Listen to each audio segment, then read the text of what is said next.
Hello there, folks. Welcome to session 26 of Welcome to the Academy. I am, of course, your DM of Doom, your Dungeon Master today, Oops All Brands, and with me we've got my lovely, my amazing, based on the previous conversation, very chaotic cast. We have got Charlie 182.0, we've got Gina Donahue, we've got Changeling Rogue, I remember this time, and we have got Just Dan. Little brief reminder yet again, this weekend is PAX Unplugged. Way, I'm going to be there. You should come and say hello. I'm going to be at this really, really cool company called Project Hedron, and working with another company called Amorai, running games, talking about an awesome VTT that is designed purely for indie games, and the implication of making your game the way you want it to go. So if you want to know more about that, stop on by Project Hedron stall if you're at PAX Unplugged. Also, I'll be there and you can talk to me, and I am wearing nothing for the entire weekend but kilts. Damn it, I really wish That's not how I wanted you in that sentence. Yeah, like I was about to pack my bags and then you said but kilts. And I'm like, well, I'm not going now. Well, listen, I don't know why you're getting so rankered about it, Dan. We shared a house for like a week. Exactly, and I've been chasing that high for the last year. And nothing's bedded. It needs to happen again. So moving on from Dan having seen me buck. I'm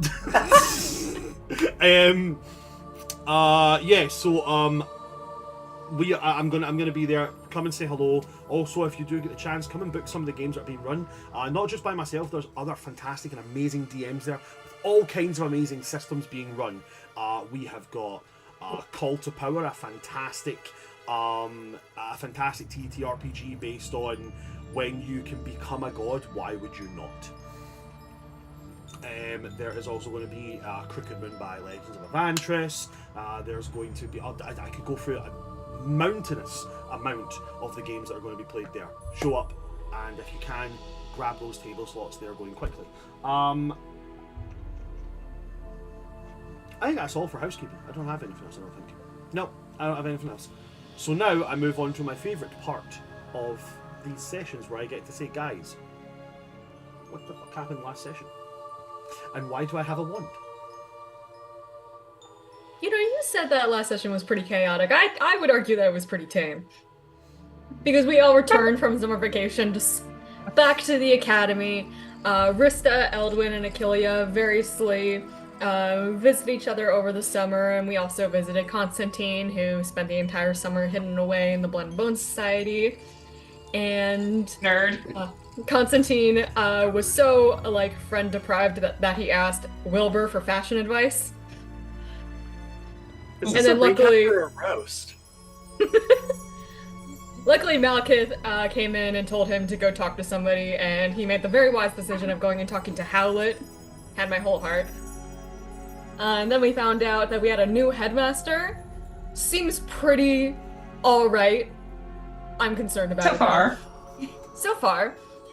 Constantine was very cute when he found Rista again, and he asked, does Aurora ever talk about me? Achillea and Randuin had a very hesitant but very cute reunion, where Randuin said that he wanted to meet up with her later. Constantine, in a moment of panic, went and got the bottle of wine that he stole from Strahd, that he left for the entirety of the summer, and now just remembered that he had it. Achillea talks at trees. That's exactly how I wrote it down. You know, your life is better when you just talk at the trees. I promise you. Achillea, let me be clear, did not have speak with plants. She was talking at the trees. I don't speak with the trees. I speak at the trees. At them. They never Eldwin, Constantine and Eldwin found each other again and decided to talk to Professor Andras, and we got the very, very fine news that we were going to have some Dementors. Sorry, Barovian military coming and watching over the academy for the next year. Girl, that's your bestie's army. That's a you. And that's where we left off on. Yes, we did. We left off with the doors to the entrance atrium opening up, and the signs of a portal evidently leading towards the Shadowfell, the land of Barovia, and their forces marching through. The Barovian military wears army of sleek black metal plates. To be clear, it's more like half plate, backed with deep red dyed leather and silver trims. They carry shields and halberds, and each of them has what appears to be a crossbow strapped on their back. You could be forgiven for thinking they are just a nameless mercenary company with matching armor, were it not for the thing that gives them away as Barovians. The standard knightly helmets. Black domed, slightly pointy. Think Gondorian from Lord of the Rings, where they almost go up into like a small little point at the top here. They frame the cheeks in metal, showing just the mouth, and there's a small plate round the eyes that also covers the nose, in like an arrow pointed detail down. So all that is entirely visible from these very pale people as they step through is their mouths and their deep red eyes. On the sides of the helmets are decals and, in fact, two raised, very plumed almost, metal carvings of bat ears.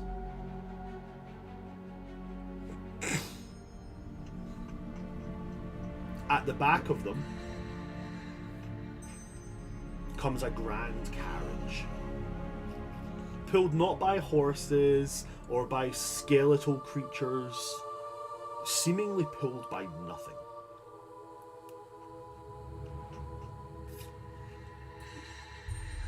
And as the army gets to the front, they start to, from this square marching formation, they start to fan out to form a line, showing roughly around 200 Barovian guards. The carriageman gets off, goes over to the door and extends this large black parasol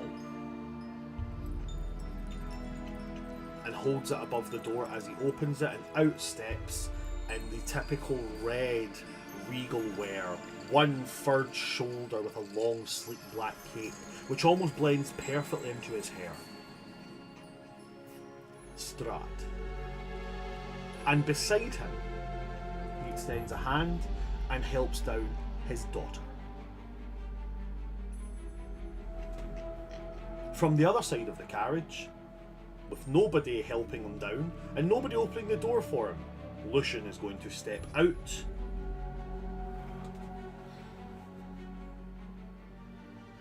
No parasol, no nothing like that. And then Strahd doesn't move away from the carriage, but he does kind of place his hand on his daughter's shoulders, give her cheeks a squeeze, leans in and gives almost like a brushing kiss, not one that's got any real kind of emotion behind it, one that's just like my lips have to touch your cheek for sure. And then he steps up and back into the carriage. We lost the Gina. R.I.P. Gina. The Gina disappeared. We'll go to here for just 2 seconds while we wait for Gina to come back.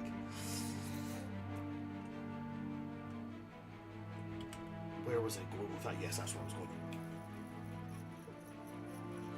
From the carriage, there is a extension of Strahd's voice as he says, "To the Academy. I apologize that I cannot stay for a more prolonged period of time. But there are certain intricacies of my role which must be seen to on a," and he almost purrs this word, "personal nature.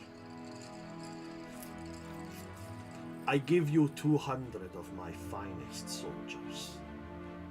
Dampier, partially vampiric, but without our... And there's like a slight chuckle. Dietary requirements.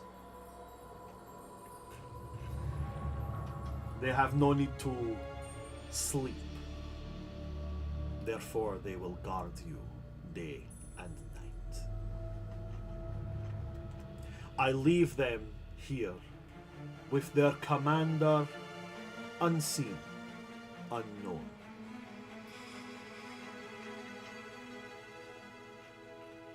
I hope there does not come a situation where you would need to meet their commander.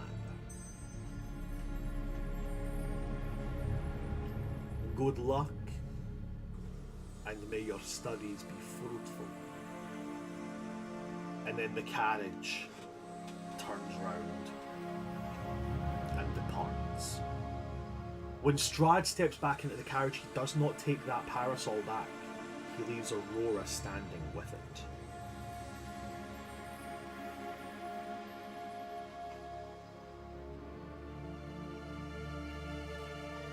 What would you guys like to do?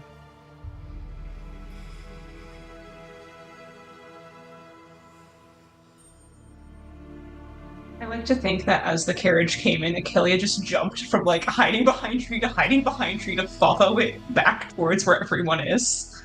Mm-hmm. Yeah, the first thing Eldwin would do, look at Constantine, look at Achillia, look at Rista, and all three of them would just hear Eldwin in their head go, shit.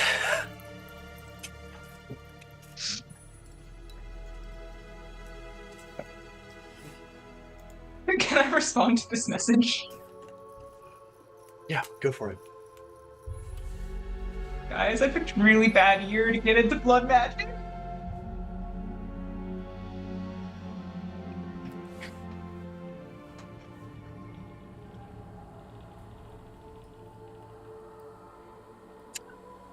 Well, Eldwin's just gonna raise his hand and like wave, like, meet here.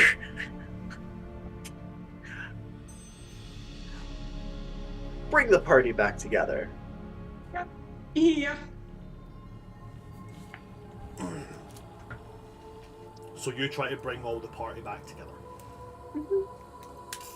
Okay. Do you guys all join back together, or are you... Does anybody have any Constantine is other motives? pretty deer in the headlights at the moment, but is also standing right next to Eldwin, so while he's not really moving around, he's also there. Okay. Achillia reunites at this point.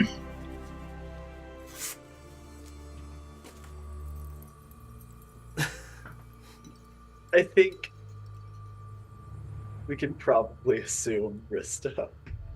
Here he comes and gathers. Is that...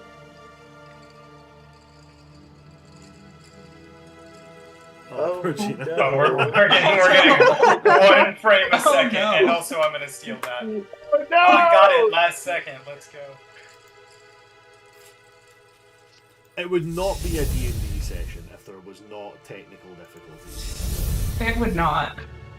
I mean, to be fair, power outage is crazy. That Yeah. happens to Gina more than I would expect. Do you think it might be Okay. the water park that she has in her backyard?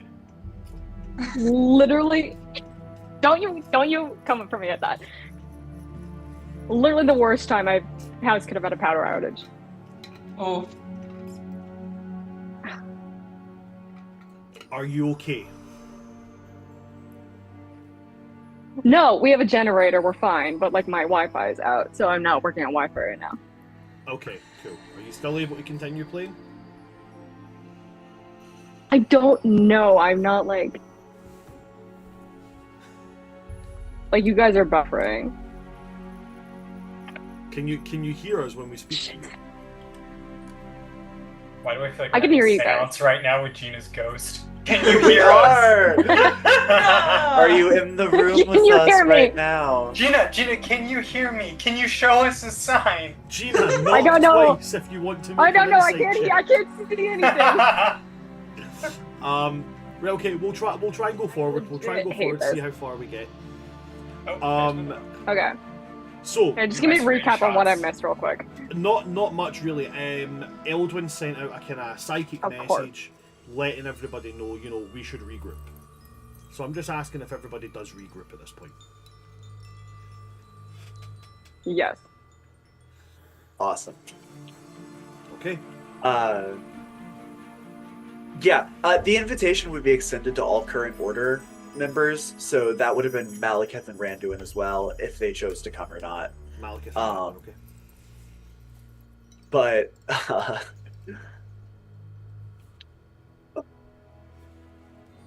Lost her again. no.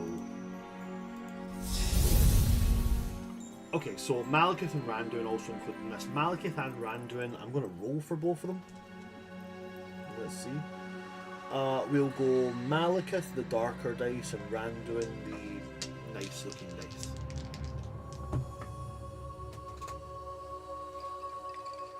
Okay. Okie dokie. Malekith will rejoin. Randuin remains elsewhere.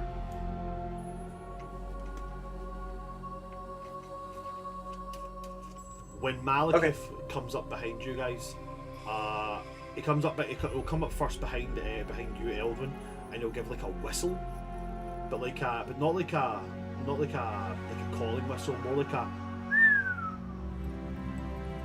and then just look at you like, somebody likes to make an impression, eh? we all agree this is a bad thing, right? No, actually, the thing I was hoping for most was the fascist regime showing up to the school as a way to protect us. This was on my wish list. See, I'm I was just shocked worried that about everyone that. I thought it might be, so I feel like I had to ask. I feel like we would be safer if my mothers took over, and we would all have a lot more fun. So, I don't know. I can't imagine that this is gonna be that bad. I mean, I understand the idea behind the whole partially undead who will protect you day and night. We have that back home in the Grand Necropolis. But, yeah, they don't show up wearing military uniform. That's, a little strange. Yeah.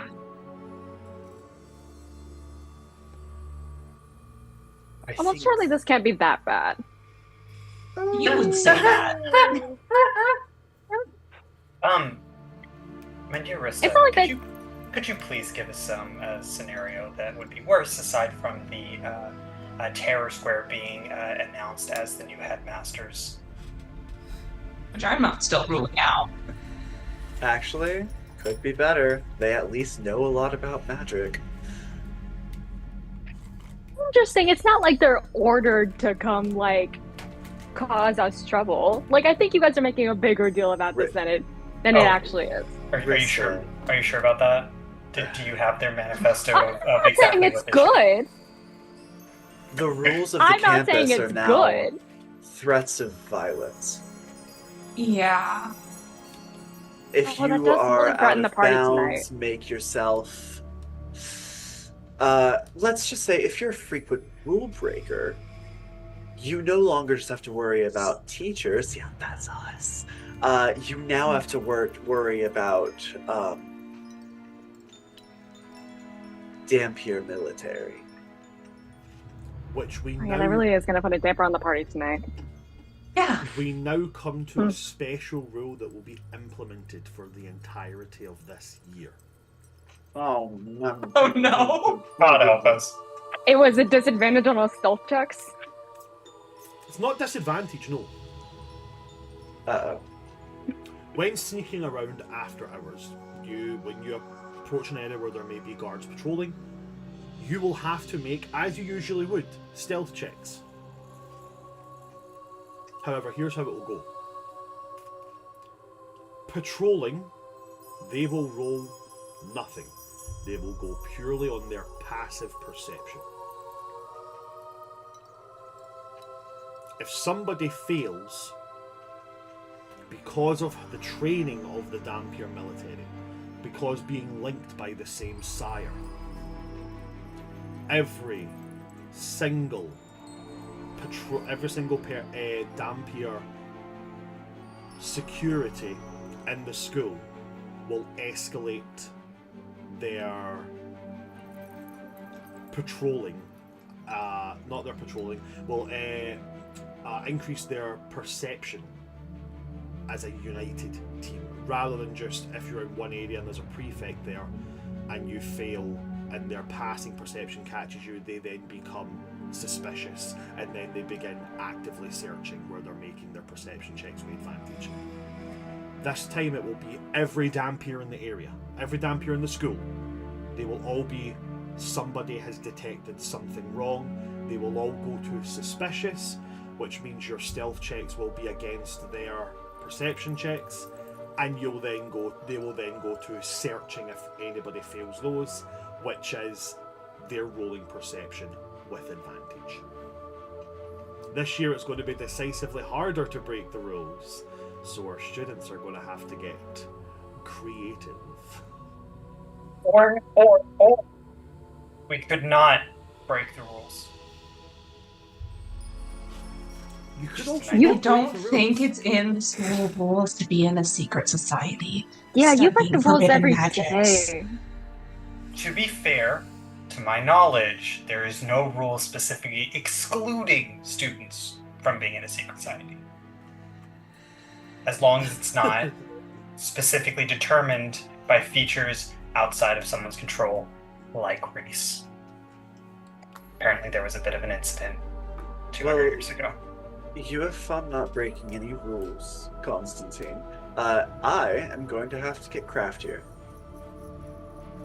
I'm Now also then, going to have to get craftier. Malekith is going to look at Eldon and go, there's one here, he's starting to grow on me a little bit.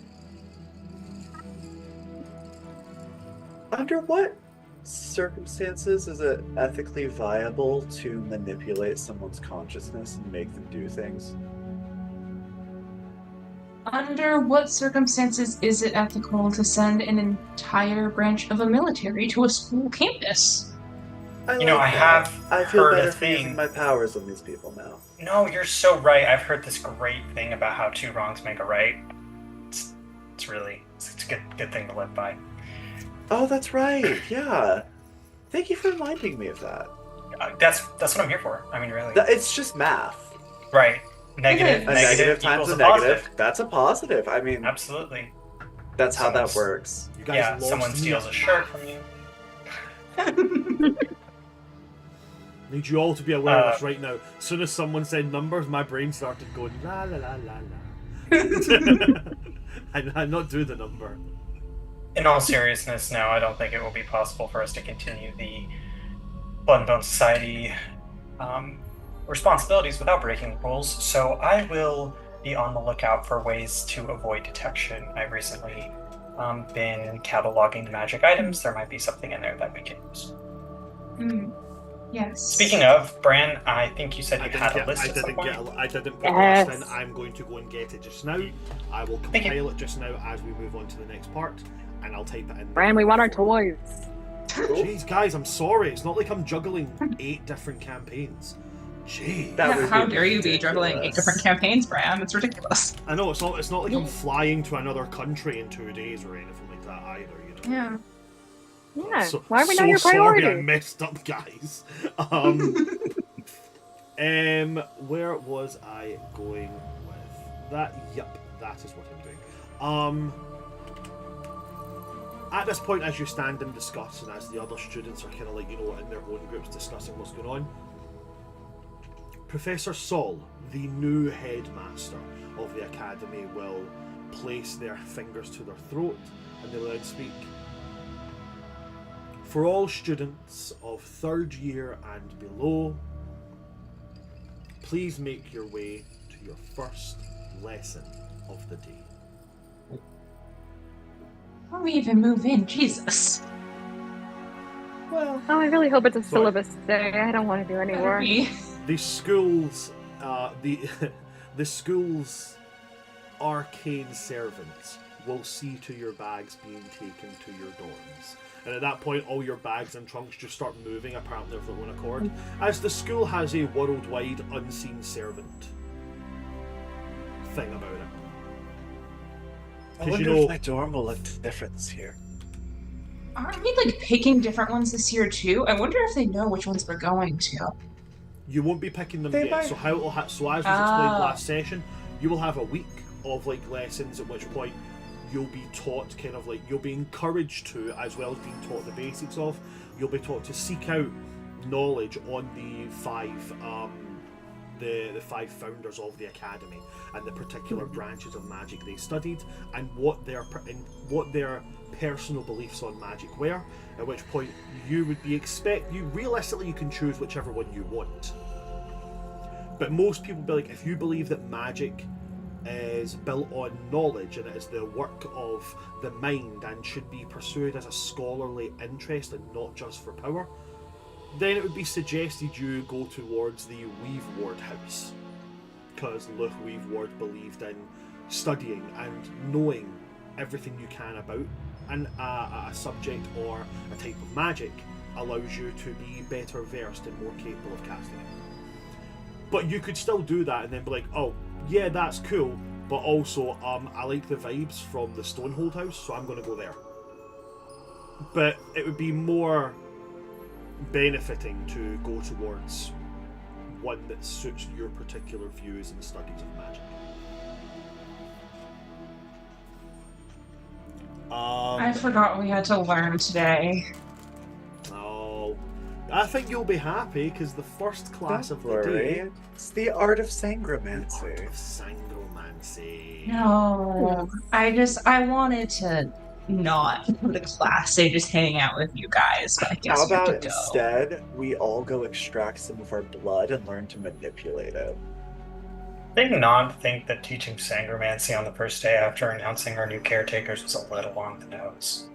Is that just me? I hate that this is how I've chosen to go right now so much. It seems very non-fortuitous that a bunch of Dompier soldiers are coming to the school, and our first class is the blood magic class.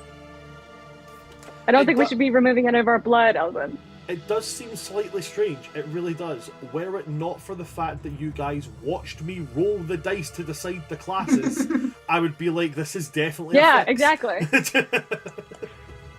To be fair, that doesn't mean that all students third year and below are all attending the Art of Sangromancy. Yeah, That's so- just Yes, us. but just for depending on us. depending on the different classes, there's only usually between 20 and 30 students in a class. Weird.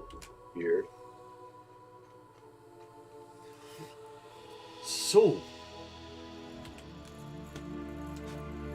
the Sangromancy class is the same place it was last year. We never got a Sangromancy class on film last year, so to be explained, it's one of the classes where obviously it's creepy, so it has to be in the dungeons, right? Wrong. Yeah, of it's course. not. It's in a normal classroom. Dang. The Art of Sangromancy actually takes part in the wing of the school where things that are of the divine are studied. So where you would study things like healing, or where you would study divine celestial-based magic. Sangromancy is actually there.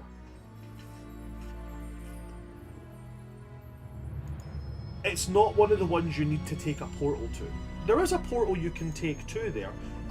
This would be the same portal that would take you to the library, at which point you would just duck down a couple of corridors and you'd be at the class. But you can also walk, much like you can most places, going stairs, twirly corridors and all that jazz. It depends on how you want to go there. So do you guys want to take the short way or do you want to take the long way? The long way. These are our Yeah. halls. Let's strut them. Yeah. Come on. It's our first We day all got back. new fits. We all got. Yeah. We all look good, except for Constantine. So I think that this is a really good opportunity. I don't know. Constantine did put more effort into his outfit today than usual, and I am proud of him for that. Oh, thanks. Can I just... I'm gonna minor illusion his jewelry to make it gold. Is that really the biggest thing? Like, I'm obsessing over it, yeah. That was like the biggest Wonderful. problem with it, I will say. I mean... It really just looks like you're trying to ward off me or Aurora. you know, Wasn't to it be weird? fair, I did not think about that. So fair. Yeah. But did y'all see how she had the parasol when she got out? Oh, it was a symbolic passing of the torch for sure. She is What if she finished something over the summer? I don't know. I Are do you know. saying that she may be a full vampire? Why else would she need the fucking parasol? Not gonna lie, that definitely 2 went seconds over in the my sun head. won't kill her. Unless it will. Now. Well, there's also the thing to consider that the Barovian military's loyalty, first and foremost, will be to the Barovian prince and princess. Primarily princess, based on that show. Oh, and there is definitely a chance that this whole situation is a farce and they're just trying to achieve their own ends. Because Achilles was trying to search for her grandfather's mirror at the end of last year. Yeah, I was trying to search for my grandfather's mirror at the end of this year. Constantine, what do you think the chances are that Strahd and Aurora's intentions are aligned here? Hard to say. If I remember correctly, when speaking with Aurora, she didn't think overly highly of her father, and instead wanted to depose him. Now, the government she wanted to employ seemed like it would be marginally better than what's going on, in the way that chopping off an arm is better than killing somebody. But perhaps her best friend might have more knowledge of that than me. The guy who went on one date with her. Best friend can certainly do something to look into that. Malekith is going to turn to you guys now and like, there's definitely some things that we're going to have to discuss going forward. But unfortunately, while you guys are doing the study of the blood and all that, I have a slightly more boring class to attend to. Oh, you're not coming with us? No, I gotta go listen to Professor Crowell talk more about how time magic is boring. Yeah, really wish I was in Sounds that like class. Yeah, Sounds riveting. The arts of chronomancy, but we don't actually teach you any of the magic, just what it has done. It's like boring history for boring things. I actively loathe that for you. God, if only there was a place where you could take what you learned in that class and pair it with some actual time magic. I'm good with talking to the dead. I don't need to mess around with what they were when they were alive. It's so fun. Plus, you have the chances of disrupting the time continuum and ruining the world. Yeah, as soon as you start talking about Yeah. as soon as you gotta start talking about the paradoxes, that's when I go, I'ma just stick to talking to skulls. He will say, you know, he'll bid these farewells to you guys. Resta, he'll take your hand, give it a wee kiss, and then just turn and walk off. Eventually, I'll tell him to go find us later at lunch. Oh, he does have the same second class as you guys. He'll tell you, you know, he'll see you when it comes to Right. And necromancy and spirituality in his class? Great. Ah, dang, you're We'll see him gonna. there. He's gonna show up all of us. No, for real. It's his class. He's the teacher. Why am He's I the not in the teacher. time class? So yeah, he will then, like, you know, he'll be rejoined by like a couple of other students that you know. In fact, you know what? I'll roll and see which other students join him. Let's go and do this very quickly. First one up is going to be... That's a 13.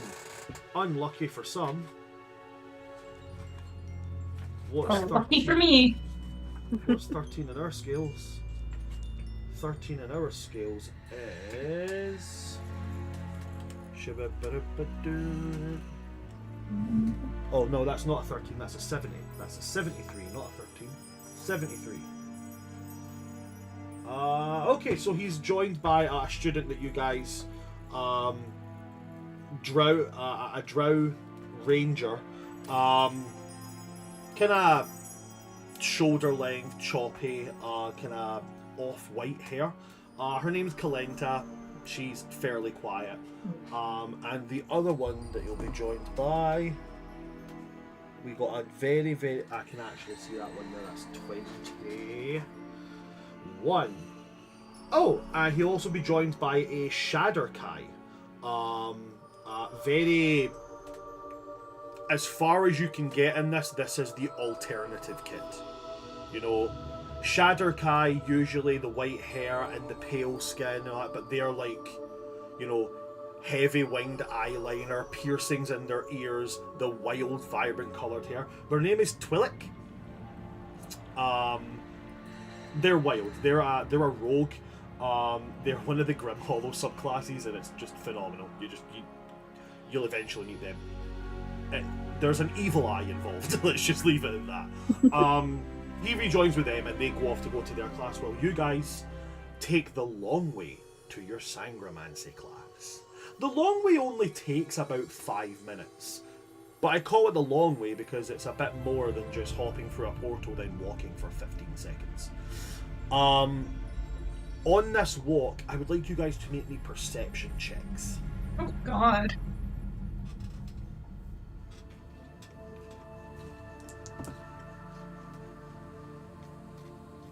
I got a dirty 20.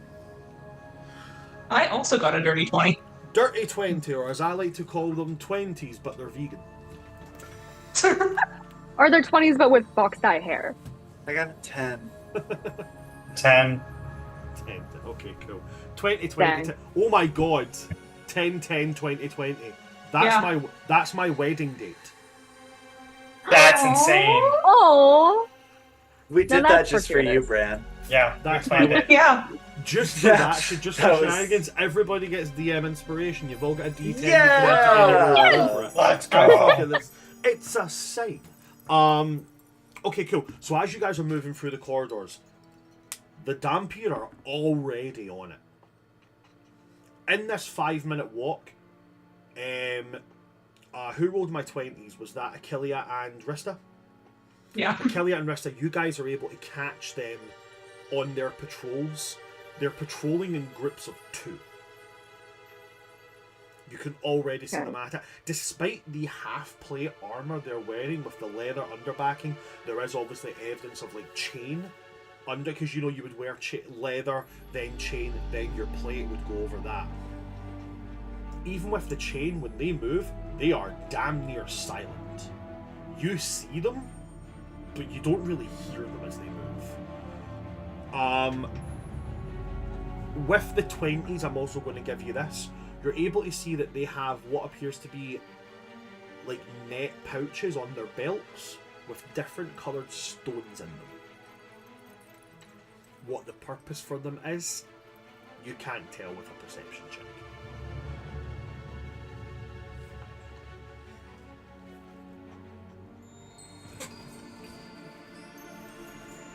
That's all the long road gets you, is seeing that the Dampier are already at work.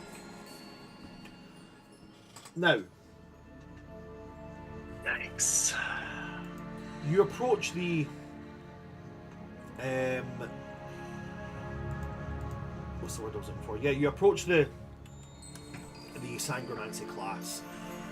Looks fairly standard as to most of the place here. Think like, you know, your smooth stone walls with a stone door frame and the wooden doors. Wooden double doors that have like metallic filigree over them, forming in the centre around a central keyhole a teardrop shape.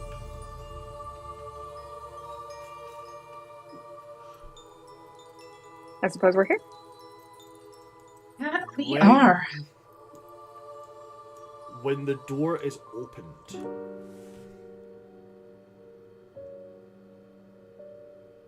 on the inside, there is a distinct, almost temple-esque feel. Oh, no, that's the wrong music right there. That's very much the wrong music. Yeah, this is more like it. Sorry about that, guys. Soundtail has become new. There's no longer just set buttons you click. Now there is a wheel, and you have to click in random spaces between emotions and get the vibe that you're going for. So I'm still learning it, so please just do bear with me. I think we're actually going to go back to it. Yeah, we'll just go with that. It becomes almost, as you step into the classroom, it's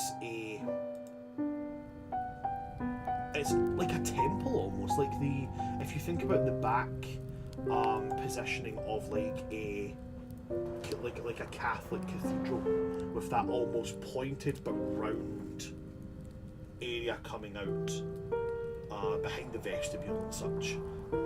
In the centre, there is a large pool of red liquid. Candles light the walls in a distinctly deep red light. It gives a very ominous feeling to the class itself.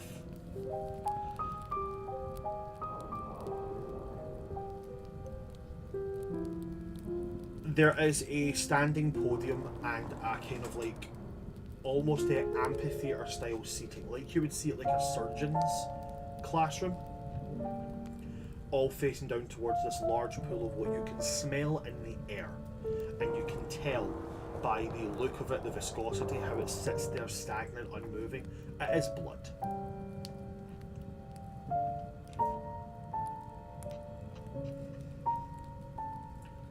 Your professor for this class is the youngest professor at the academy.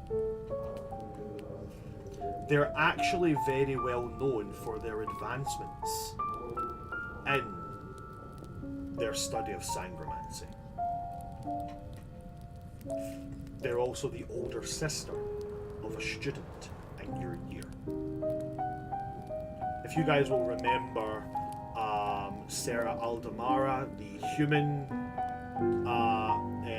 wizard who was like the kind of like, verging on goth kid. They wore loads of black and it was, kind of accentuated with green every now and again.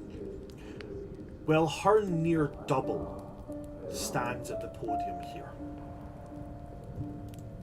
She has a equal part satin and metal top on. High collared to the neck, with most of the metal being around the neck area before coming down like almost like a filigree depiction of like a rib cage, holding this red satin in place. Her upper arms are bare, but they attach at the shoulders, trailing down into long forearm covering gloves. She wears deep red leather trousers with the trail of the dress that she also wears going down to cover the middle and middle back, leaving these side leg slits for the ability to move. And she carries a staff which seems to have this glittering red liquid in the top and bottom of it, and again decorated in very much that same filigree metal style. She also has at her hip on her left side a very ornate matching dagger to her staff.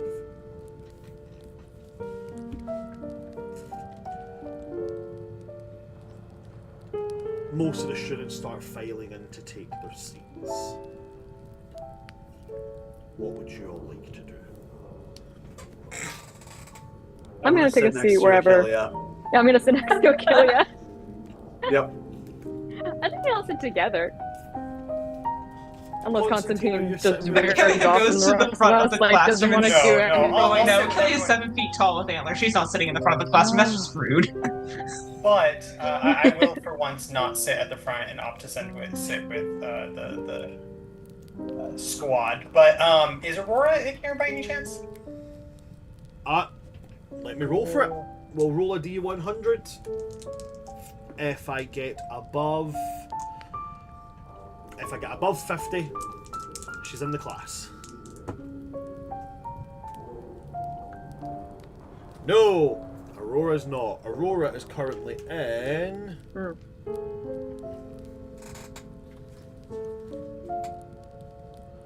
I should number these.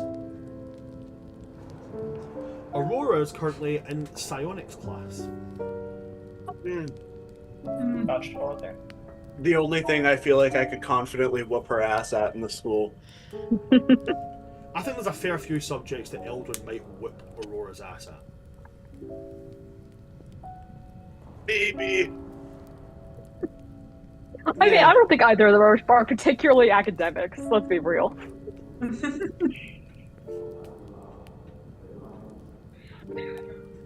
Yeah, of the Von Zarevich twins, I think you'd whip Aurora in most classes.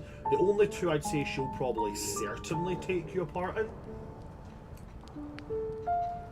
would probably one Sangromancy, probably, and second would probably be purely because of her father and her links and her ability to gain access to it, occult magics.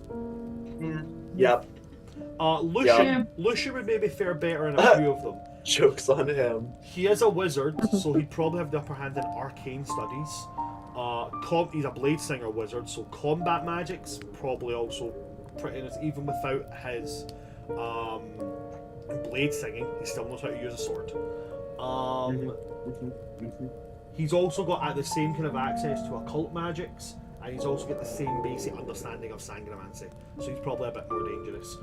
But other than those, I think you've got a pretty solid footing in beating them in quite a few classes, and pretty even chances on the rest. Wow, I feel way more confident now. But as you guys all take your Golden. seats, as the rest of the students sit down, Professor Aldemara will begin.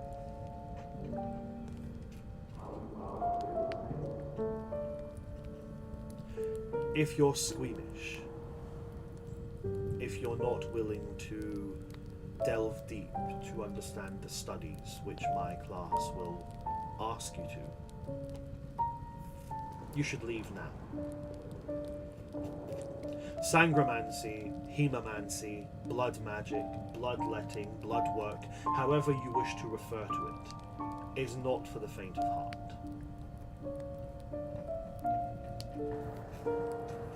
In this class, you will be asked to,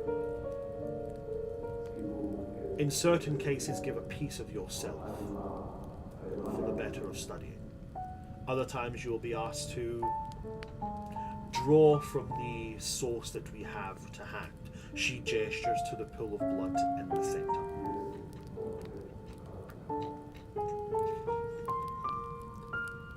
While the study of hemomancy is still frowned upon, it is in no way, shape or form an evil art, but its origins are in the occult. And if that is something that makes you uncomfortable, you should leave, because nothing will change that. And she waits to see if any students will leave. I really want to see if anyone walks out with that. Yeah, me too. I messaged the others. She knows that this is a mandatory class, right? While the class is mandatory, it's got that energy of like, yeah, cool, you have to be here. But I'm also not going to teach you if you're going to sit and give me that. Oh, but this is evil.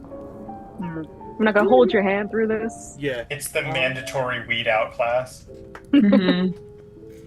So on a 2, whether it's out of fear, or whether it's out of genuine interest, or whether it's out of pure Leaves. teenage anxiety, Nobody leaves. And she smiles and says, "Good." Clenches her hand and the doors to the class shut.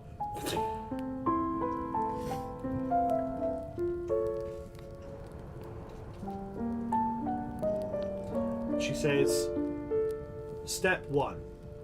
Who here can explain to me in what way all sources of magic are linked?"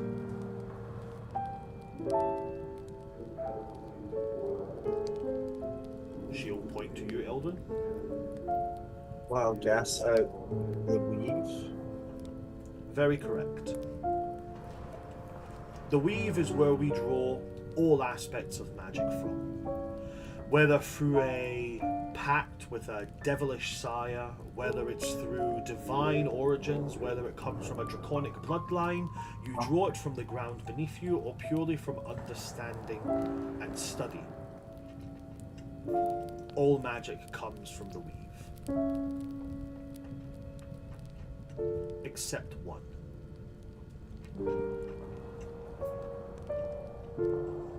Blood magic. Sangromancy draws from the life essence inside.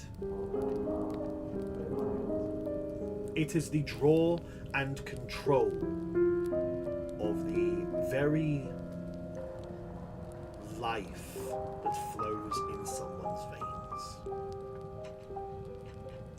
With the correct understanding of Sangromancy, you can become equal part menace and savior.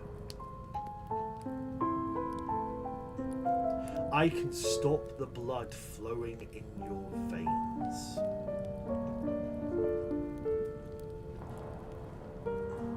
Should someone be suffering from a mortal wound, this can save a life. I can boil your blood inside of your body. I can ensure your blood moves around long after your heart has stopped pumping. But blood also teaches much more. Blood is your history, your ancestry, where you come from.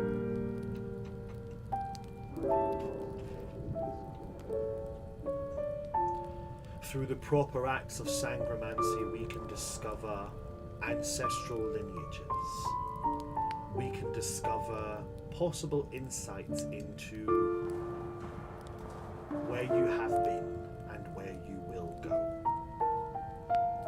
But these are tricks and traits for later studies. Today we're going to focus on a very simple part of Sangromancy. Now, last year we will have touched on the basics of how Sangromancy draws from your natural life force to utilize and wield. In this class, it will be the first time I invite you to apply this particular teaching. In front of you, you will find a simple lancing needle. And it's a very simple surgical needle, about maybe yay big. She will say, "I'm not asking anybody to carve runes and wounds into their arms. I'm not asking anybody to mutilate themselves. That would be ridiculous. I would like for anybody to draw from their own vitae and successfully cast a spell." Yes. Would having learned and used Blood Bolt, which does take some HP to cast per shot, would that give some experience with already doing this to some I extent? would say the check that I'll allow you to make for it. Sorry, the saving throw that I'd ask you to make for it. I'd say I'll give you advantage on it because you have already learned the basics of blood magic. So yeah, I'd say that. Same with yourself, Achillea, as you have taken steps towards something that actively encourages you to use the basic principles of blood magic. For Eldwin and Rista, sorry, don't think you guys have ever studied any form of blood magic, so you guys are getting just the basics.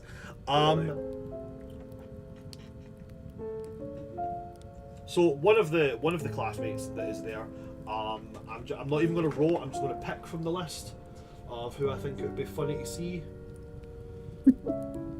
I mean, that would. No, I'm doing that. That would be so funny. If you guys will remember a Furbolg from your first year studies, Brunovan, big Furbolg druid. He's now. It's like that kid that goes away and over summer somehow like doubles in size. The scrawny, almost calf-like, lanky frame that he had is now gone. He is built like a Furbolg now. He's big. That giant blood is now very present in him. He's about Achillea. I'd say he probably, including his horns, he probably tips you a little bit. He's like 7'4". Is that with his horns, without his horns? Because my horns are not included in my height. Oh my god. Well, Furbolgs are giants, so Yeah. I'm probably going to say it's probably without his horns. Finally, Round someone about- taller than me. Around about the 7'4", 7'5" mark, he is broadened out. His face has now grown into, obviously, like Furbolgs when they're quite young have incredibly bovine features, quite a large rounded nose. It's now came into that kind of like Caduceus Clay flat but broad nose that we know Furbolgs to have. He's kind of grown into those features. He's kind of long bottomed a little bit. Like the goofy features are no longer there. He's now growing into the larger features that Furbolgs are born with. And he's gonna give it a shot. So he's going to stand, and he's going to take the lancing needle and he's going to prick his finger. He will deal himself 1d4 points of damage. Oh wait, no, it's not 1d4 points of damage. With this lancing needle, it's just 1 point of damage. He'll deal himself 1 point of damage, and then I'm going to make him make a saving throw. Okay. As he does that, his eyes kind of bulge a little bit, and he kind of gets a little bit like, he kind of wavers a little bit. But he takes a big deep breath and he swallows. And now I'm going to have him make a second ability check. Oh, sorry, an ability check after the first saving throw.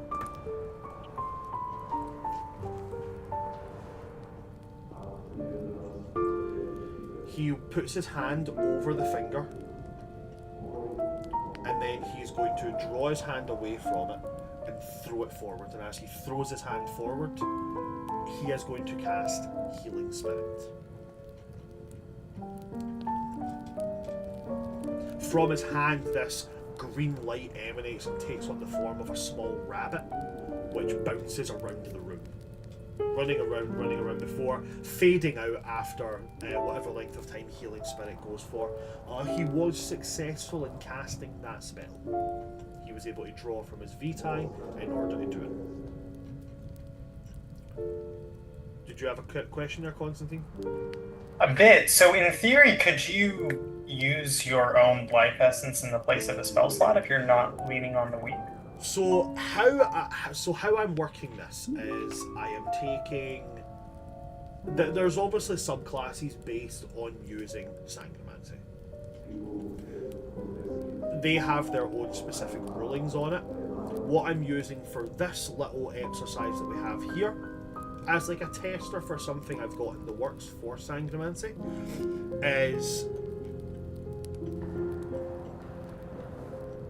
when you are using Sangromancy to cast a spell, you can deal usually you would deal yourself more damage. It would be, the way I'm working in my head is a number of d4 equal to the level of the spell you're wanting to cast.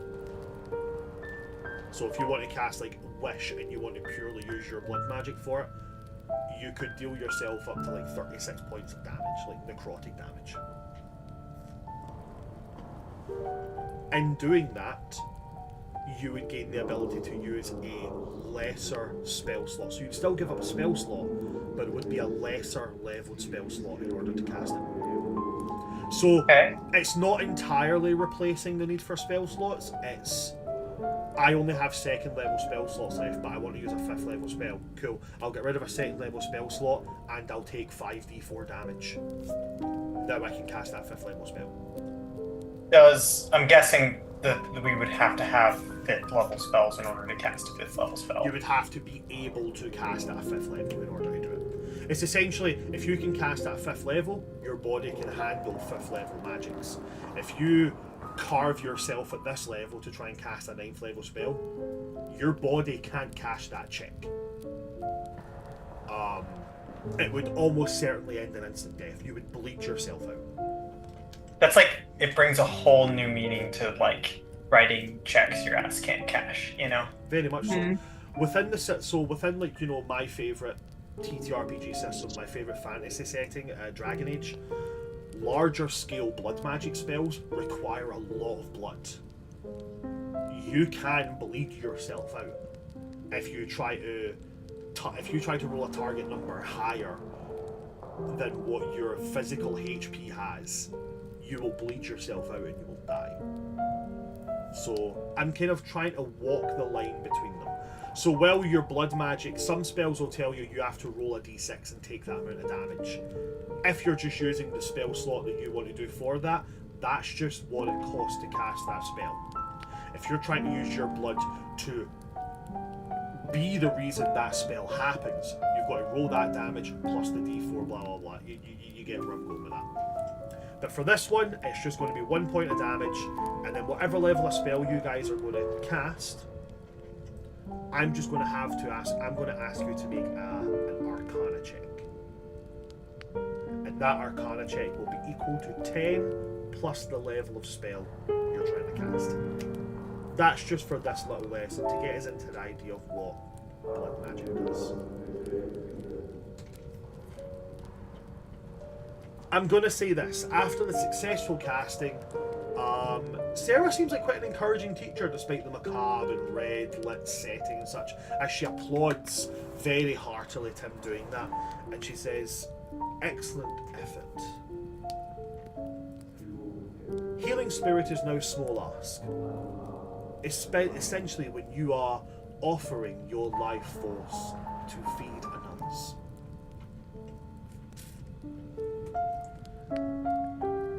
There will be no danger of anyone experiencing permanent harm here, but what I am going to do for a small smidgen of day 1 competition. The person who successfully casts the highest level spell, I will give them a reward. If we have multiple people who cast the same level of spell, then I will give them each a reward. What I would ask from my players is, do you guys have a spell you would like to try and cast using blood magic? Constantine, what do you want to cast?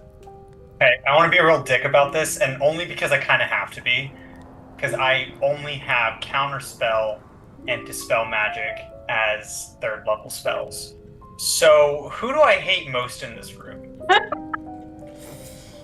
Let's see. I hate that we were about to ask the same question. I Because my love spells that are for either you. attack-based or enchantment. You guys are incredible. You all can do 3rd level spells. I can make it harder for someone to concentrate. I'll take the trade-off.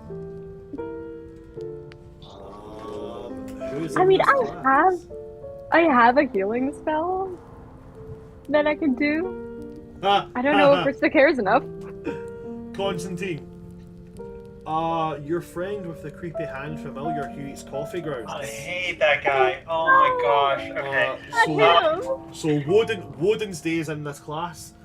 Who else will we put in this class? Who else will we put in here? Oh! Yeah, we're going to put this guy in here just because I want to see what will be done with this. Pyero is in this class as well. Oh, okay, I picked Pyro. Hold on. Universally hate. Hold on, if I've given you 2, I feel like I should give you 3, and we'll really go for the kiss, marry, kill. Okay. Um, Yeah. Oh yes. Number 3. You must be hate. Fingers crossed for Felicity. Come on, guys. No, that would be too Manifest. easy. That would be too easy. It would be too easy.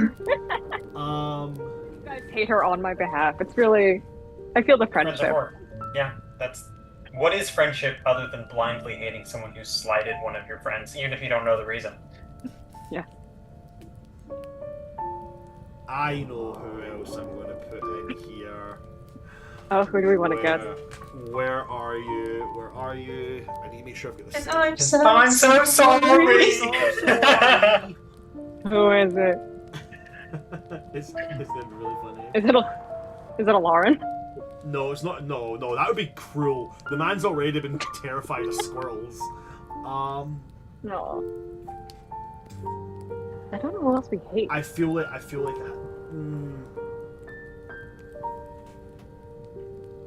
Kaladin is also in this class. Oh!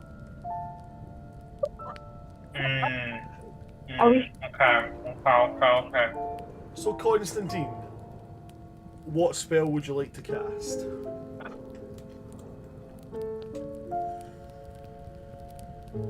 I'm gonna wait.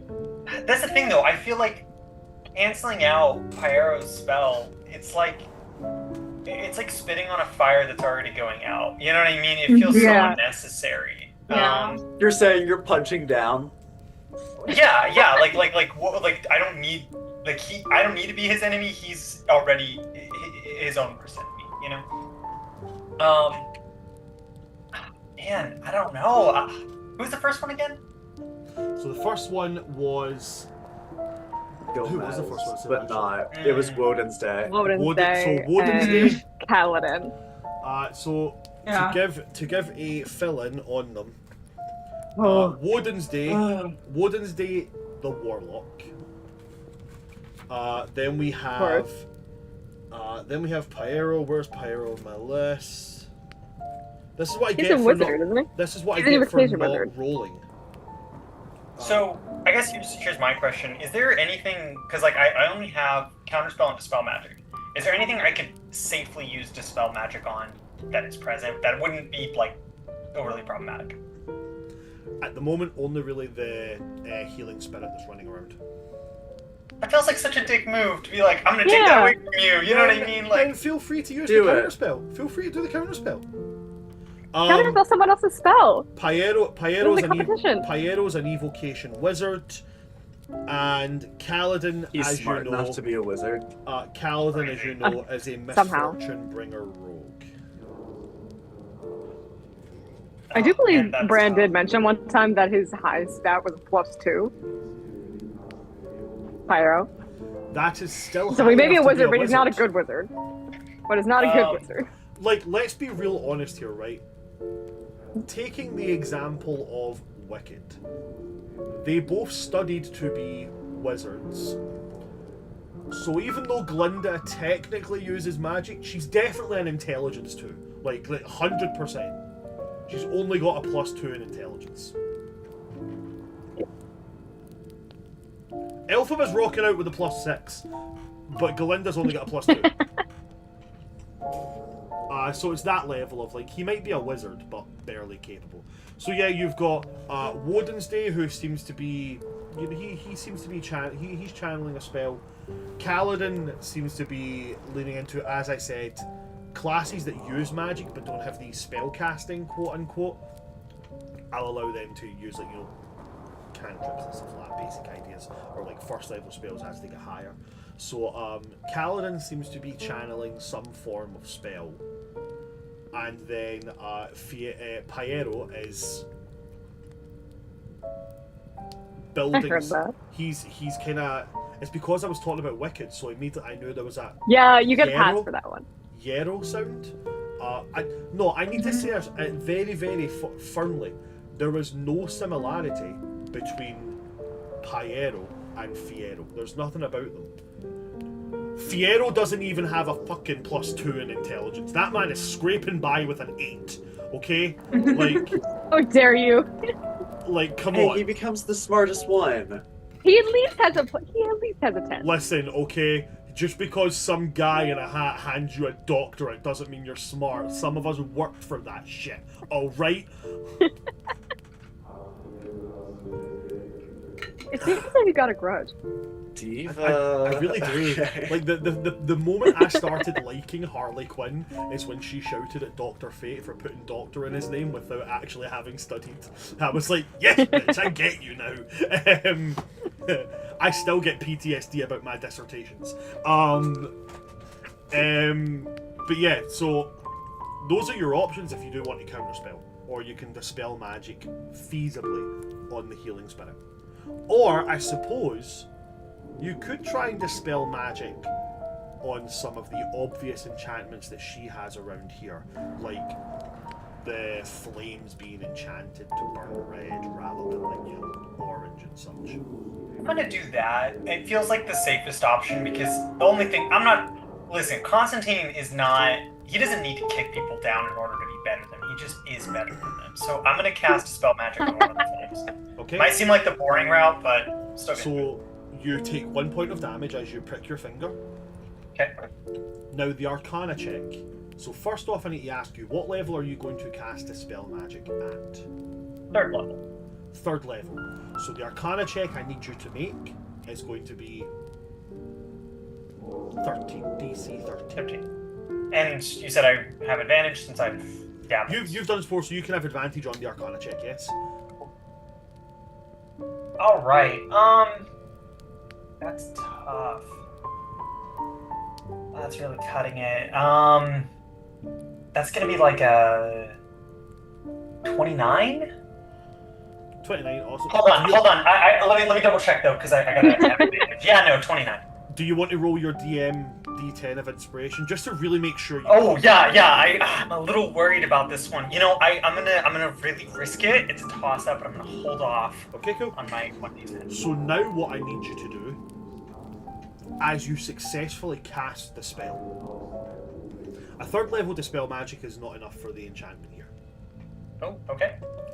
So what I'm going to need you to do is I'm going to need you to roll your D10 and you're going to add your spell casting modifier onto it. So how Dispel Magic works is, if it's not... Do you mean D20? Yeah, sorry, a D20. And you're going to add your spell casting modifier onto it. Obviously, for those who don't know, Dispel Magic, if the enchantment that's trying to be dispelled is of a higher level than the spell slot used to dispel magic, you have to roll essentially a D20 plus your spell casting modifier, with the target being 10 plus the level of the enchantment. That's what you're trying to do here. Very much the same as how counterspell works as well. If you try to counterspell something that's higher level, you have to do it like that. Okay. Let's see. What was...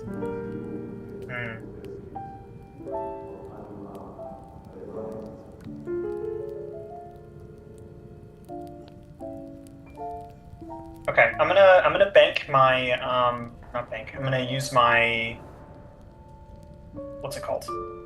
Port and roll. Okay. MVP? Yep. So that was a 16 plus 5 intelligence, so 21. 21. And am I right in thinking that if it was a 9th level spell, the highest I would need to roll is a 19? Am I right in thinking that? So if it's a 9th level spell, which is the highest spell you can cast beyond a divine level, you would have the highest number you'll have to roll on a dispel or a counter spell is going to be a 19. So yes, a 21 is going to far and above carry you. Can you imagine someone making magic flames with a 9th level spell? The level of extra you'd have to be. I would do it. In order to make it a continuous thing that she doesn't have to upkeep every day, she cast this at 5th level. So drawing on your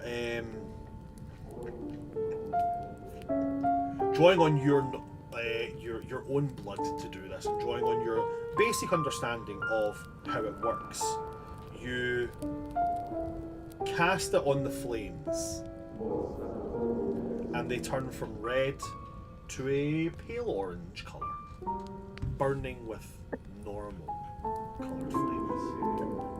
Flashy. Professor Aldemara is going to look around, look at you, Constantine, and then again, give another one of those. Y'all, what that does to my ego is wild. The validation that it's like a drop in the ocean, but it goes hard. She's gonna put her hand like on her breastplate and run it along again, and as she does so, there's a brief trickle of red along the metal edge of what she's wearing, before she's then going to flick her hands, and they do immediately go back to red. But she allows them to sit for a good 10 seconds so people can actually see what was done. But that was a 3rd level spell that you did there, bud. Well done. Anybody else got a spell they want to cast? Yeah, I'm gonna cast for funsies. Pass Without a Trace. Okay, that is That what will level definitely spell? come in handy this year. Oh, hell yeah. I'm sorry. What level of spell is that? It's a 2nd level spell. Okay. And then I have a question for you, Bran, with this. Go for it. Fauna's normally intelligence, but I, with Blood Hunter, I took Wisdom as my, I forgot the term for all of them. As your spell cast. That's my spell casting, modifier. So would I be making this with Wisdom or with Intelligence? You're still making it with intelligence because the Arcana Okay. is the understanding of how you transfer that life force into how you cast your spells. You're not casting it with the Arcana check, it's understanding how life force becomes magical power. Cool. Thank you. You are most welcome. And that for me is going to be a 15. Okay, 2nd level spell is only a DC of 12, so that is going to be successful. You cast Pass Without Trace, and you and those around you, your appearances blur slightly as you sit, becoming distinctly harder to perceive. Professor Aldemar kind of focuses in, really leaning in to properly look hard at you, and after a good 12 seconds of looking, she's like, Achilles, well done indeed. As it would have taken her a couple of seconds to actually be like, who is that? Who's in the center of that? But that is a successful cast. Very well done.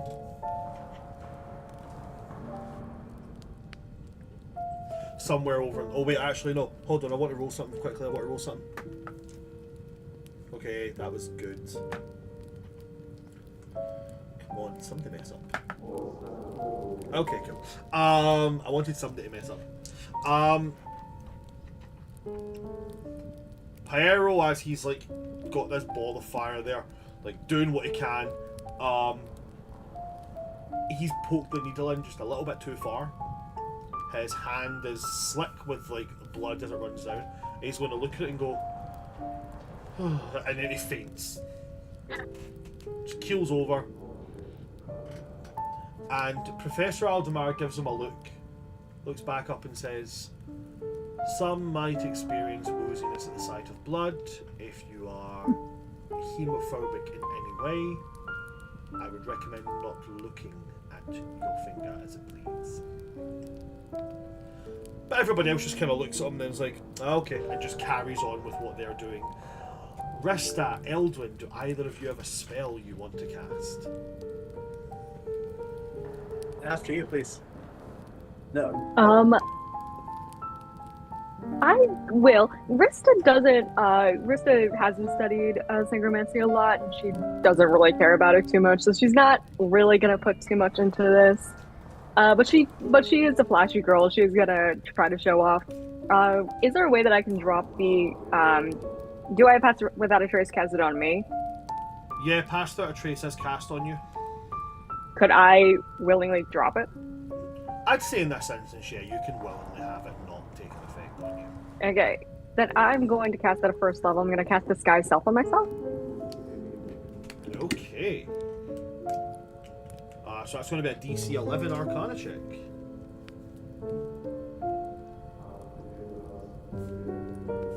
That is another vegan 20. Ooh, love a vegan 20, so we do. Okay. No, So- no, it's a vegetarian 20. Excuse me. Oh, it's a vegetarian 20. Okay, cool. That's distinctly better. That's distinctly better. We Not as limited, you know.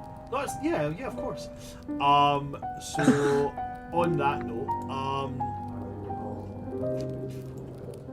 yeah, that is going to be a DC 11 Arcana check. You've already rolled that, yeah? Yeah, that's why you got the 20. Sorry, I was reading. I actually something there. rolled an 11 on the die. I have a very high Arcana. I was reading something there, and that kind of threw me off there. Yeah. So as you do that, what does your disguised self take the form of? What do you look Oh, well, like? of course, I always have to pay it back. I'm gonna disguise self and turn myself into Achillea. Wonderful. Wonderful. Immediately, like next to Achillea, another version of you appears fully corporeal. Elwood's just like, Quickly, Oh, quickly, no. switch seats! Switch seats! It's like, yes, I am Achille Millifolia. Fantastic. You gain another approving look from Professor Aldemara for your minimal but very successful showing of Sangromancy. I want to Last go 1 point of damage. Yeah, you take just 1 point of damage. And last and most certainly not least, Eldwin. sweet. I am going to attempt to cast the 3rd level spell Fly on myself. Ooh. So flashy. Of course, somebody's go big or go home right now. I mean, yeah. Listen, I love it. Of course. My other option was to cast Suggestion on someone in the room, and that felt kind of... Anyway, Too mean for Eldwin. Cast it on Kaladin and make him like punch himself in the face and be like, oh, what No. the heck? So my actual idea was to cast Suggestion on Pyero after he pricked his finger and be like, you have something on your face, you need to wipe it off. So that he would like smear blood across his face. But then he passed out, so I can't do Oh, that of to course, him of course. anymore. I'm so sorry. So- I almost was wish that No, considering- it's okay. You should have disguised yourself as Piera and faked it. I was legit considering casting Tasha's Hideous Laughter on Pyero, but then he passed out. Yeah, Everybody's so got we such were both venom foiled by his hatred for hemophobia. He really didn't do anything wrong. He's just a dick. Wodenstay's my buddy, man. I give him coffee grounds Yeah. daily. Like, I'm not doing anything to him. Alright, that was a rather successful 22. 22. So you cast Fly on yourself. It's very much a success. You are able to fly, and you show. How do you show us your flight? Are you very simple, up then down, or are you flying all over the room? Like, what's going on here? I guess just a little showy with it. I mean, you know, it's not like Peter Pan up in here flying in circles around everybody. But, you know, sort of lazily drifting around the table. Okay. Maybe he like briefly drifts by Kaladin, like laying on his side. He's like, "Hi." He keeps going back to the table. You're a menace, You are and I so love messy. you. That's adorable. Okay, fantastic. Bear with me just one little moment here, folks. Just one little moment. Just while I quickly look something up. Because I don't have it directly to mind. Just need to move this out of the way so I can get access to it. Come over here. Thank you. Oh, no, I don't want to Google that. I just finished watching Has Been Hotel, the latest episodes, and my first Google search that's there is why didn't Lucifer kill Vox? Too easy. Way too easy. This is what I want to look at. I need to look at spells.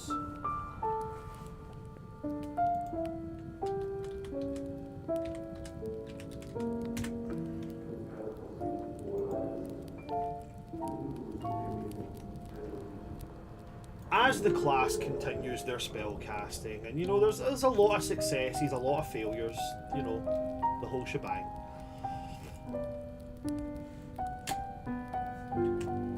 Not everyone gets quite as much of a grip of it. And over the course of the 45 minute class, 2 people are unsuccessful in casting any form of spell. Some get the basics of, like, they manage to use the transference of life force into magic and fuel the spell, but it doesn't quite take the desired effect, which was the part of it. Not only did you have to cast the spell would have to be successful. And as the class comes closing to an end, Professor Aldemara will say, you have all shown a very capable knowledge of the basics of Sangromancy, but I do have to warn you. This magic is not something to be toyed around with. It is not something that should be used for the willy-nilly. Everyone who uses any form of magic has a basic connection to the weave. This is a safe method of magical use. Sangromancy gives you an additional pool of power, but that pool can run dry. And it can leave you much more than physically exhausted. It can leave you dead. So while I encourage you to study and practice when you can, I must ask you to do so in a careful and contained manner. To draw magic from your own central being of self, from your own living blood, is a practice that was put first into place by one of our school's very own founders. To those who lean more towards these studies practiced by Infernagard's greatest of magic users, Sangromancy is a very viable path for you to take. But as with all who tread magics that focus on the body and the physical applications, we must tread it carefully. I promise a reward to those who had cast successful spells and the highest showings of magics. And she's going to take from her desk 3 scrolls.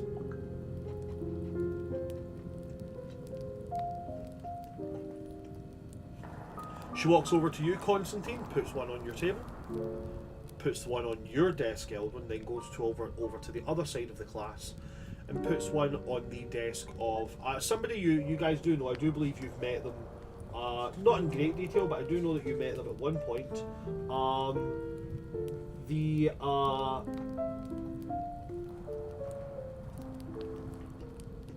human girl, very, very simple, kind of like Edwardian style clothing, dressed almost tomboyish, trousers, waistcoat, shirt, tie.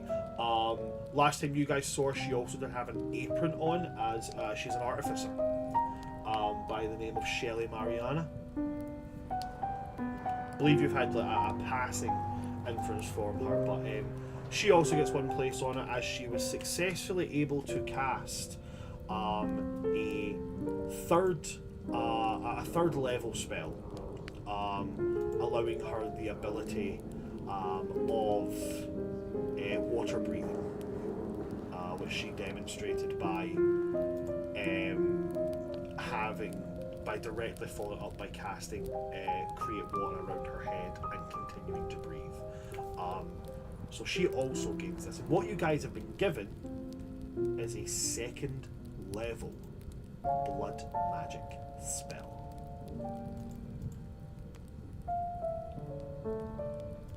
I'm just getting the spell just now. Bear with me. Was the blood provided? Was it written in blood? No, it was written in ink, but the ink is red. So it could have Just been for blood. aesthetic? Swings and roundabouts. No, it would have oxidized if it was all, blood. all things in balance. If it was written in blood, the ink would appear brown. Oh, so this is like even better than writing in blood. Yeah, because it stays red, because it doesn't oxidize.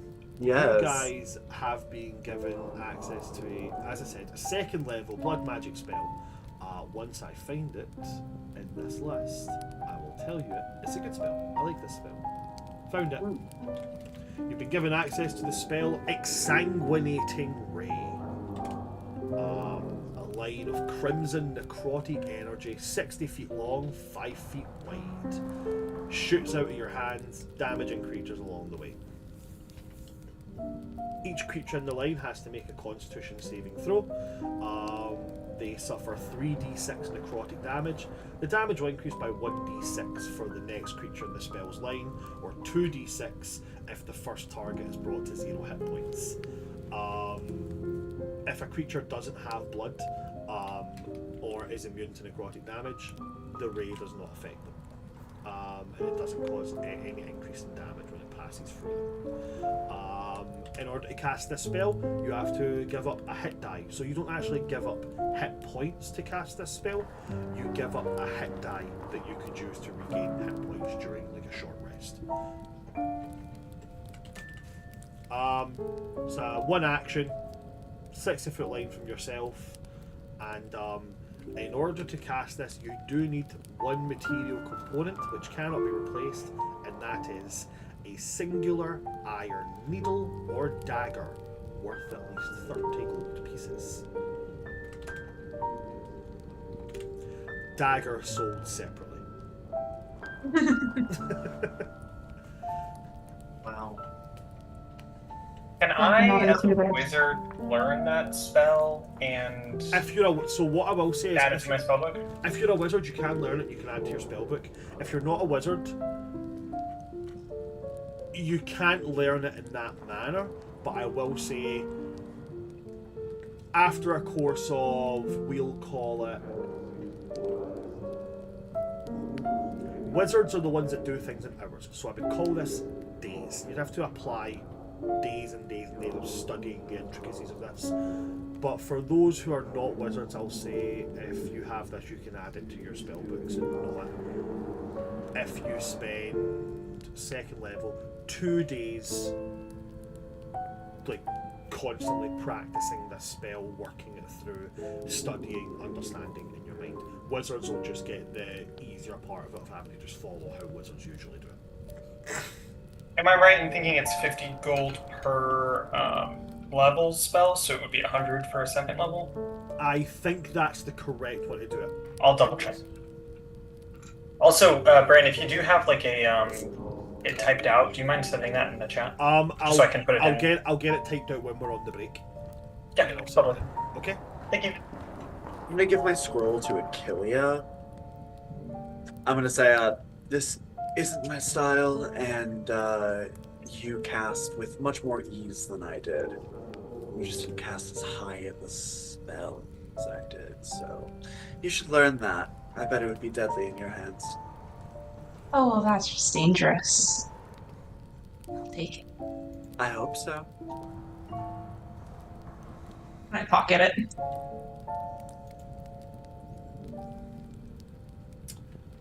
Fantastic.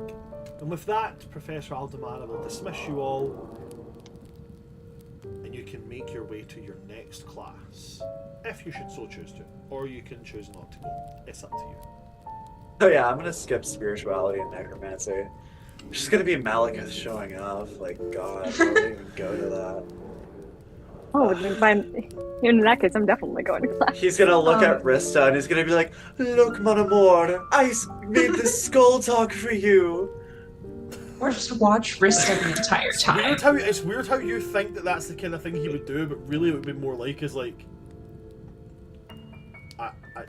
I can show you. Look, I'm gonna show off. Skull, talk to my people, and then realizing Oh shit, wait, no, I have to ask a question. Like, he's not as charismatic as you're making him out to be. Oh, so Rick is just gonna spend the rest of the class just trying to trip him up. In the middle of casting. Just like trying to distract him.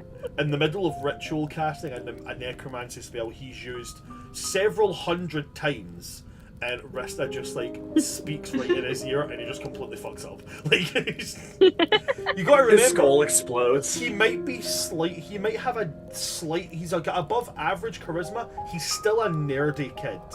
And Yeah. for all intents and purposes, he's dating one of the popular kids. Like, man is not smooth at all. He has managed to like stay chill, like stay calm during my charms. So I feel like Rista takes it as a challenge. Oh, how do you guys do that all the time? Drinking water. Blech. I drink sparkling water instead. No, that tastes like. So you guys that, come for water. Water's delicious. that tastes like drinking the static on your TV. Okay, proud water drinker, normal water drinker. I love for you to add that in there. Normal. Yeah. water Normal. Yeah. Cheers to just regular water. Here's to hydration. It needs to be ice cold, colder than anything on the Cheers planet. to actually liking the taste of water, because yes, there is a taste. There Oh absolutely no, there's is. absolutely a taste. Definitely. Oh yeah. It's not My the favourite's taste liquid of, it's not the death. taste of water I don't like. It's the fact that it does nothing. There's nothing happening in my mouth. Yeah, it does nothing except keep you alive. Like, Really? Because It I does haven't nothing but I hydrate didn't you. drink water for 32 years and I lived fine on Iron Brew. Okay? Like, Are you Yeah, sure but- you were completely fine? So I there's am this whole thing like absolutely- called chronic dehydration that really doesn't affect you until you're older. And then when you get older, you're like, whoa, I can't bend my knees right. Everything hurts. I feel like I'm dying. And that's because you didn't drink enough water. Yeah, your Charlie, muscles why are did you freaking have to get atrophied after personal? years of not drinking So water. I'm just saying, You got I real care personal about there, your Charlie. health and your well-being, and I want the best for I you. don't know how to deal with people loving me. Okay? Drink water. Get I was used raised to by it. I was raised by an Irish mother. I don't understand what love feels like. Shall we unpack that? Oh, Do any of you pull guys out have the anything? DSM-5. Oh, Do there any we of you go. guys have anything you want to do before leaving Sangromancy class? give Kaladin a wave. Are we talking like a huh? Or are we talking like a like how are we talking here? Kind of as you know, very casual. No, just kind of a Okay. Like nonchalant. No. sort of. I mean, in acknowledgement Nonchalant, like you're that trying. Is it like you're trying to be like calm and like congenial, or are you like trying so hard to be nonchalant as like it doesn't even matter? congenial. Hmm. We're keeping things friendly. We're keeping things light. I already messaged him today. Oh So that he could find me and talk to me if he wanted to. So it feels redundant at this point to try to make a conversation happen. Yeah. The ball's in his court. So I'm just gonna give him a little wave and move on to my next class because we'll talk when he's ready. Okay. Rista. I do want to do something like between classes. I want to try to like find someone that I know is gonna, because the party was supposed to happen tonight, right? Oh yeah. Yeah. Yeah, I want to like try to find someone that I know is gonna be at that party and talk to them like, hey, what's the plan now that we've got like narcs roaming the halls? Wouldn't that be Aurora? So there are 3 people who are kind of like when it comes to Honestly, it might be like keen to like find Aurora if I see her between classes. so when it comes to things happening that aren't strictly in school rules, there are 3 people in your year who are kind of like the masters of breaking the rules. One of them is obviously Randuin. That guy Yeah. is he's for you guys at least would be the first protocol. The second was fun enough one of the people who's become friends with Malekith, the Shadra-kai that I spoke about, Twillick. They are adamant rule breaker. And the third one would be, funnily enough, as you're coming out of that class, It would be Sarah Aldamara, who is notorious for going against the school's rules. I want to stop by Sarah because I was dorm mates with her last year, so we have a You were relationship. indeed. Yeah. So as you guys are leaving class, you see Sarah come out with you, holding her books, usual sullen look that you expect on gothic teenagers. Well, I say Okay, teenagers. you don't need to She's call me out like that, She's good like lord. 19, but like, you know, this is basically college age. Yeah. Yeah, I stop her. Hey, Sarah, how was your summer? It was majorly uneventful. How about you? Oh, it was absolutely great. I'm so happy to be back now. Specifically, I'm so excited for tonight. How is your night? How is our night going to look now that we've gotten such news? We are, and she's going to lean in a little bit closer. We're currently working on let's call it a shuttle system. Okay, so it's still going to be in the same place. We're just going to have precautions. It's going to be in the same place. I wouldn't say it's going to be in the same altitude. Okay, Rista has no idea what that means, but she's going to nod along. Okay, yes, I see. Yes, keep me updated if you need any assistance. Please let me know. Absolutely. I'll find you all, don't worry. Everybody will be taken care of. Okay, fantastic. And I'll head off to my next class. Okay. Achillia, Constantine, anything for you guys? How much time do we have? Yeah. Between classes, about 10 minutes. Do I have time to change my jewelry? I'd say probably, yeah. Great, I'm gonna go put on some gold jewelry. Constantine is sprinting to his dorm room. I'm like, I have to go take care of something very important. I bullied too hard, I fear. Okay. How much money, Eldwin, are we putting down that Constantine's going to go change half of his outfit right now?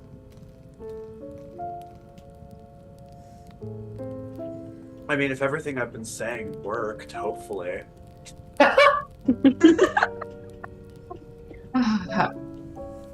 In theory, I don't know where you he- should come back with gold jewelry and a sweater on over the button-up. I mean, I don't know where he got Or a in his sweater head with the vest. silver jewelry. Oh my god, Constantine, please don't come back this way. I mean, it's just so old-fashioned. If he I comes mean, back, if he comes someone- back with a sweater vest and the jumper tied around the neck, I might have to make one of these students a bully. Like, I might have to do it. Joke's on you, I have 4 people who will make sure I don't get bullied anymore. I can get away with being twice as nerdy as before. No. You have some people who will make sure that only they get to bully you. There's kind of a difference. Oh, yes. I'll take it. That's what friendship is all about. How Right. does one? How does Control one? bully. Sure. How does one magically swirly? Well, Somebody also create said- water on this nerd's head, like. I also said to Eldwin, like, by the way, I've gotten new jewelry over the summer. Is it okay to wear silver jewelry around you? Sure. no, it's culturally Oh, offensive. don't say that. Silver is my color, actually. I understand. I wear a lot of silver myself, except it's nickel or zinc or, Ah, Platinum. Well, you guys just But- White gold. yeah. So, silver itself, absolutely. Don't touch my bare skin. fine. I'll get Apart from nickel. that, we're good. I'll get nickel jewelry. That's so low quality. That looks like what you had last year. I didn't wear that yet last year. That stayed in my jewelry box. And I saw I it would've- there when I I- came to visit. I wouldn't. Don't you? We dare. know, you No, hid that it in wasn't at my shame. home. That was in my dorm room. I grew up homeless. Why do I have better jewelry than you? Isn't your enemy, from the elemental plane of Earth? Where's my fainting couch? And it's how dare you? I'm sorry. I'm Absolutely, how dare sorry. you. I'm sorry.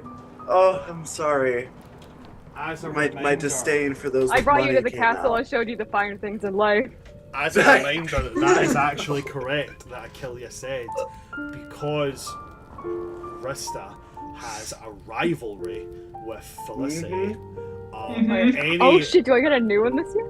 No, you still have the same one. It's still active. But it's very specific on the stones, not the metal. The stones. Any stones that are in your jewellery, they appear like, cloudy, Duller. formed. That's my metal's fine. Metal's fine. So the silver will still look like silver. Okay. But like, You'd have to piss off Pyero for the metal to be wrong. Say you have like a blinding star ruby. It will look cloudy and like veined and fractaled. The stones will not look good. Yes, I did canonize that Rista when she saw that all of her jewelry went to crap. She threw it all out. Didn't wear it. And the weird thing is, she'd be caught dead before wearing that. The weird thing is, as soon as you threw it out, and then Felicity left the school, it suddenly became glittering jewelry again. Weird. Wait, so you're telling me that all gems that in the trash somewhere? You're telling me that all the jewelry that I found while I was reading that actually no, all the jewelry that Abandon found while he was reading the trash that he then gave to me is actually yours? All Rista's. Oh shit! It's like, wait, hold on, I recognize that ring. This is the canon of it. This is the canon of it. Anytime you guys lose anything, chances are it's somewhere in Abandon's little demiplane. Elwin, like, man, Constantine was wearing a bracelet that just looked so familiar. Yeah, I'm sure it's probably nothing. Yeah, no. Absolutely. So Constantine's going to get changed. Achilles, anything that you're wanting to do? I think Achilles just gonna take her time going between the classes, and she's gonna keep an eye out to see if Aurora's anywhere nearby. Make me a perception check. Can I give you the help action to do that? Sure. I'll okay. take it. Just like, where would the Aurora be right now? Where would Aurora be right now with a 26 perception? 26 in perception. Where would I be? You do see Aurora. She's walking towards you. Walking towards you for one of the corridors that's like, it's not windows. It's like a bridge from one building to another. It has a roof over it and it has those open archways.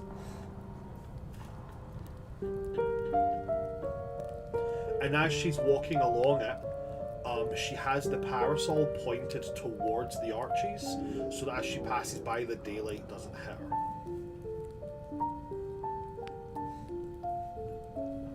Hi, Does she Aurora. look different? How was your summer? She's going to look up, and she's now wearing this pair of like small rimmed black sunglasses, and she does down is like, Achilles, it's so nice to see you. Summer was different.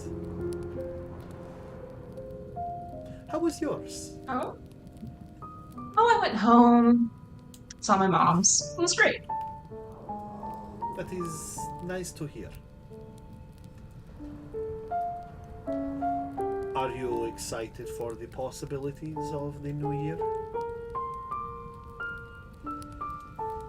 I think I'd be more excited if, there wasn't...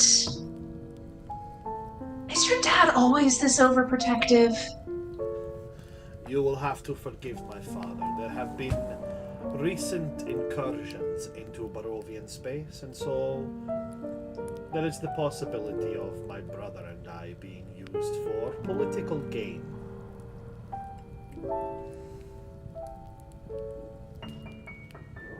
Yeah. That kind of sucks. I'm sorry. It is my Insight check. uncle's... You can insight check that if you'd like. I do not trust her at all. Distrust. That is a modded 20. I guess 1 in 20. a pleather 20. She's you can't really tell she's very flippant about it. So she could be lying, but she's also flippant about everything. So she could be very much telling the truth.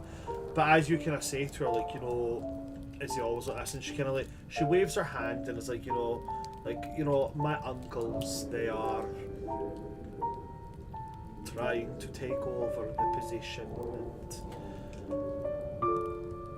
it is taxing on my father. He simply wants my brother and I to be safe.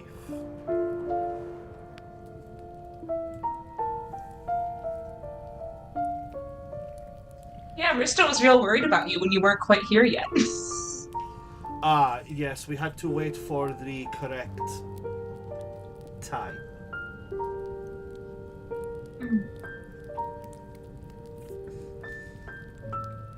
Did something else happen over the summer? Last I checked, you weren't that scared of a few freckles. I have no idea what you could possibly mean. There's just smiles. Her teeth sharper than we last saw her. So Dampier have already got distinct canines. So her and Lucian already had visibly prominent canines. Are they? But Are they sharper? There's a knowing smile. Like, she knows what you're hinting at. She's trying to get you to come out and say it. I know what you are. You're pale white and ice cold, and you glitter in direct sunlight.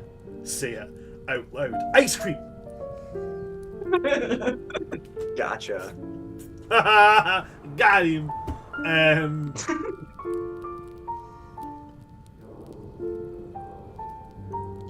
I hope for your sake then it's cloudy in the next few days.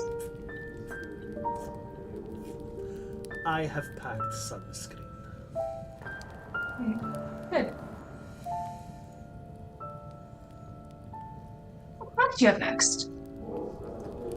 Now I believe I have evocation and elemental magics.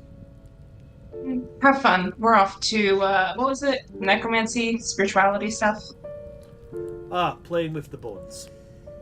Yep. Enjoy. I do not envy you. I would not imagine you did. Such a ghastly type of magic.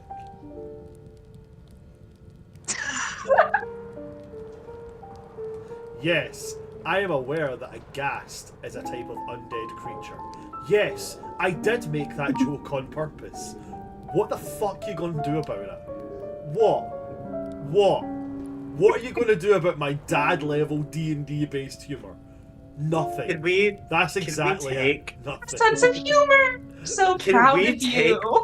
Brand's DM inspiration away? No, you cannot. For one simple reason, and that is that in this room I am God.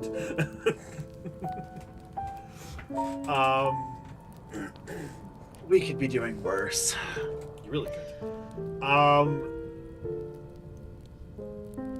But she comes over at Kelly and she kind of takes your hand, gives it a little squeeze, and is like, I look forward to seeing you tonight. There's going to be a big party from what I hear. Are they gonna make it so we can't go to the party? I've heard that there is a measure in place to ensure those who wish to attend can do so. If they work for you, can you just tell them to not get people in trouble who are going to the party? Unfortunately, they will not take orders from me. I am not in command. And I am...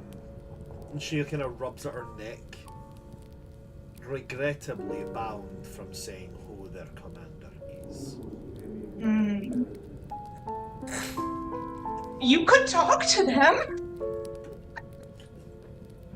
You don't have to tell any of us. That is likely to do more harm than good. Summer was a trying time.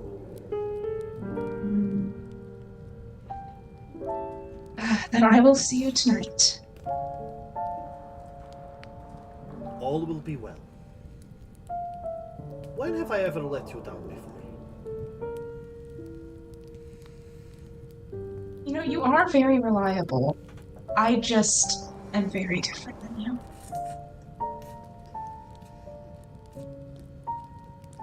I can't crack you, and that's fine. Is it fine? It's entertaining. I'll see you later. I will see you tonight, Achilles. Then she will walk by you, black parasol still pointing towards those arches.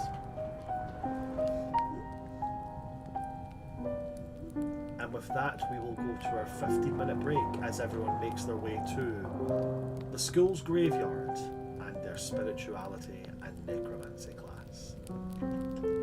Do not go anywhere, folks, and we will see you in 15 minutes after our break.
Hello there, folks. Welcome back to part 2 of our lovely little session of D&D.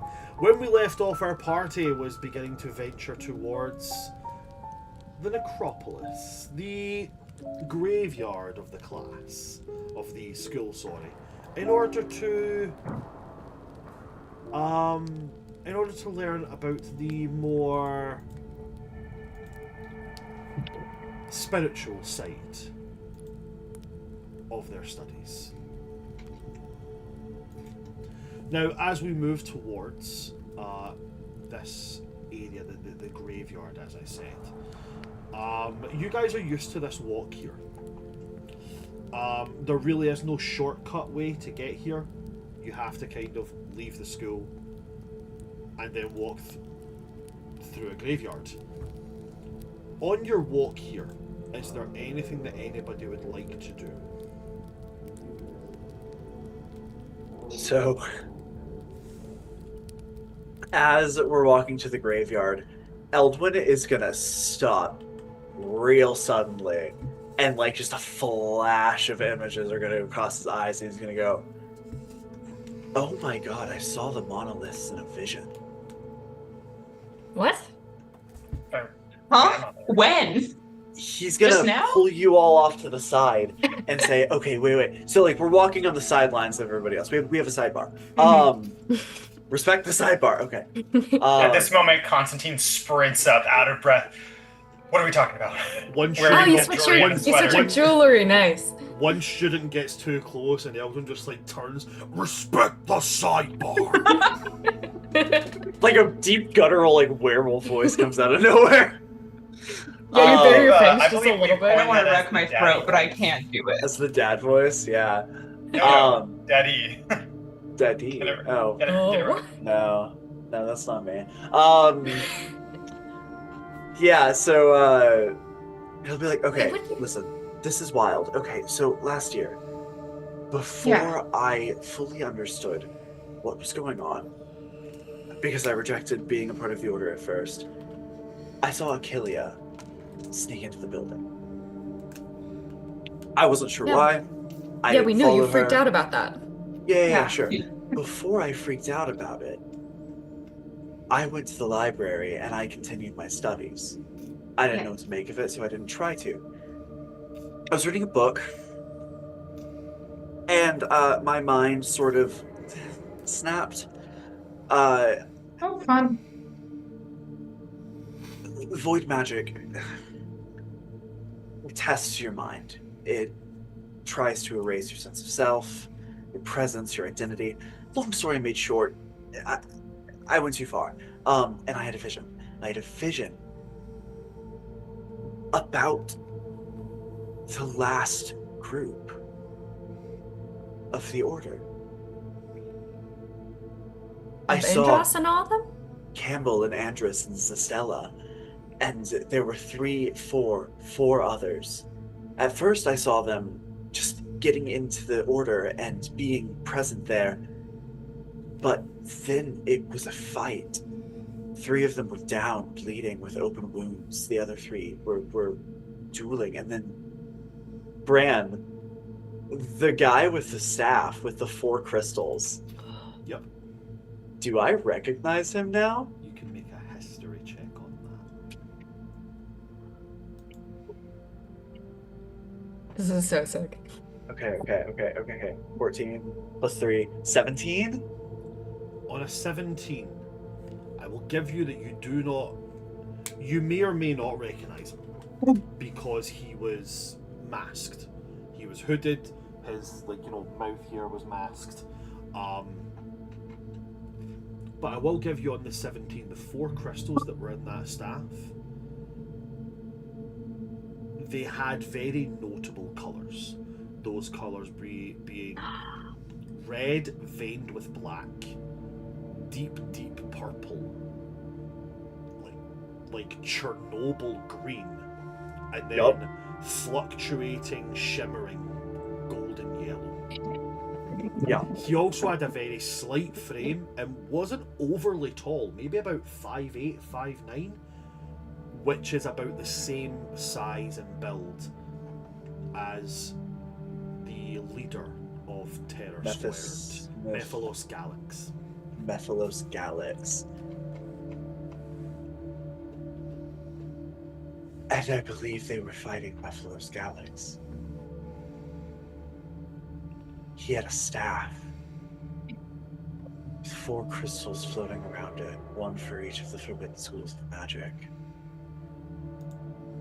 I think they were protecting the monolith. We need to talk to Andrus after the class. See if you can pull him in Yes. too.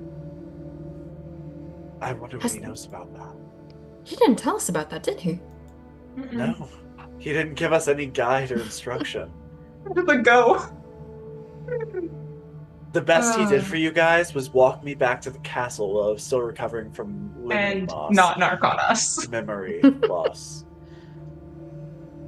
Okay, anyway. And he never did send help during the fight with Mephilos.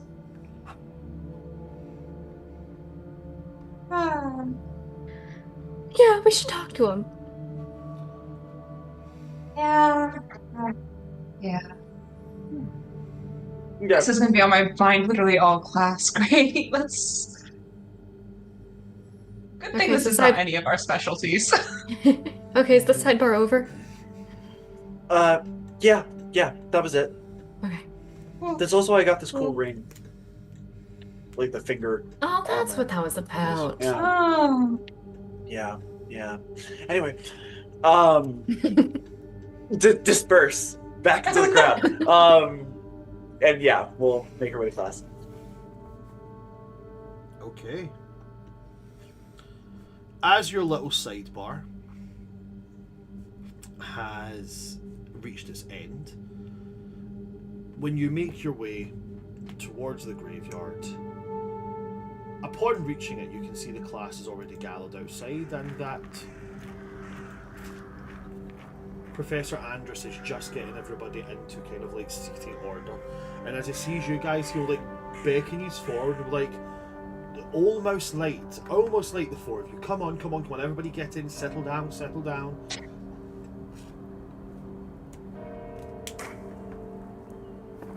And once everybody kind of gets in and settles, he's going to say, welcome back for your second year of study. I'm very excited to have you all back. And welcome to the beginnings of our second year walks of the rituals and the thanks we pay to the spirits who have gone beyond and those of who have come before us. And welcome you back to the rituals of spiritual and necromantic studies. Today we will be focusing not on the magical practicalities of necromancy magic, we will be focusing on the rituals associated with them.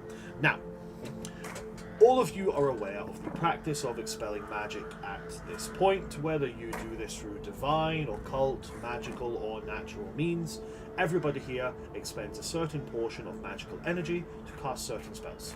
Everybody understands this, yes? Good. But, for those who are not so magically inclined, there are other rituals which can be conducted, which will form a facsimile of that magic. We will be learning one such today.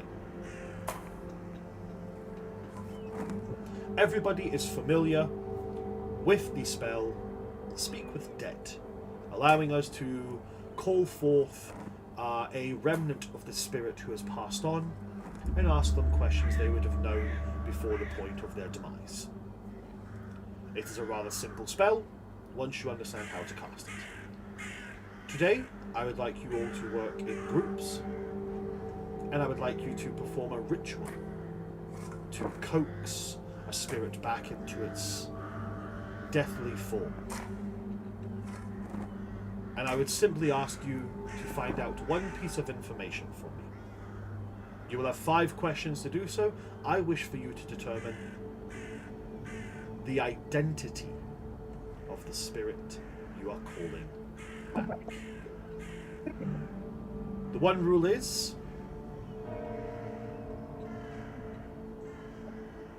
no magic must be expelled in doing so. Then how do we cast the spell, I hear you all ask? Well, very simple. We use the tri-fold practice of candle, book, and bell. Does anybody understand what this practice means? Are we about to hold a seance? I think we're about to hold a seance. This is so sick. In the middle of the day, too.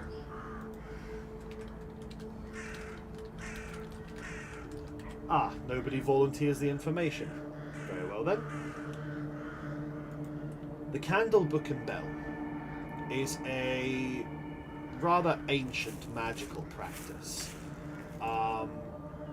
It has its origins in many convoluted and rather warped senses, but how it falls to the practice of magic is not the literal use of a candle, a book, and a bell. It is a method of guidance, a method of stating intent, and then a method of executing said desire. The candle is the guiding light, the book is the written intention, and the bell is to signal the declaration. I would like you to form your own versions of such things, your own method of guidance, your own method of defining your intent, and your own method of exercising your will.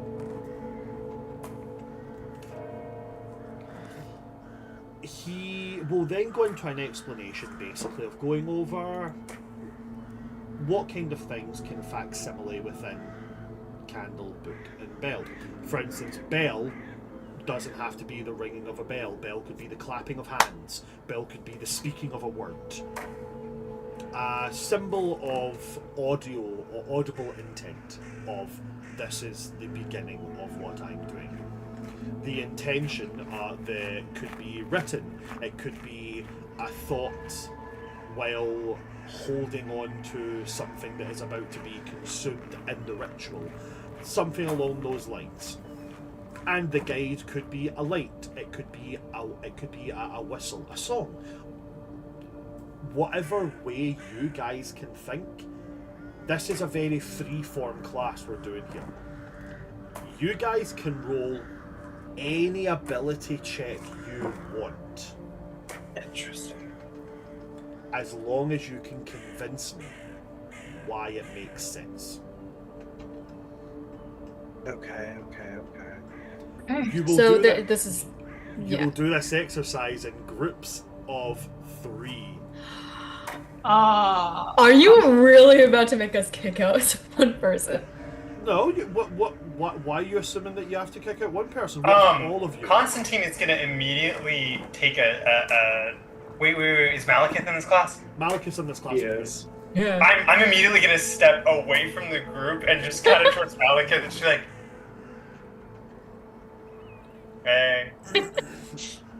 I'm also leaning towards Malekith. Okay. Me So on we one have- side, So we have- Chris on the other. Group 1. We've claimed him. Malekith. And Constantine. Sometimes Constantine knows he's not the smartest one in the room, and so he will slide next to the person that is. Is Ravina in this class? Let's see, shall we? Ravina. Do you guys not remember Ravina? I remember It sounds Ravina. familiar. I know. That's above a 10, so yes. Ravina is in this class. I'm gonna wave to her and say, Ravina, would you like to team up with me and Achillia? She is going to look at the two people she's standing with. The two people she's standing with is Ilario, a human illusion wizard, and also standing with Eliwick, a gnomish druid. Who's going to look at them, then look over at you guys and go, and then she's going to walk straight towards you guys. Her Creating one arcane, druid. her arcane Ditch focus, so hard. Her arcane focus is a perfectly black sphere, which always hovers at about head height and follows her as she marches her way over. So that would be you guys and Ravenna. Eldwin, Ravenna, and Achillia.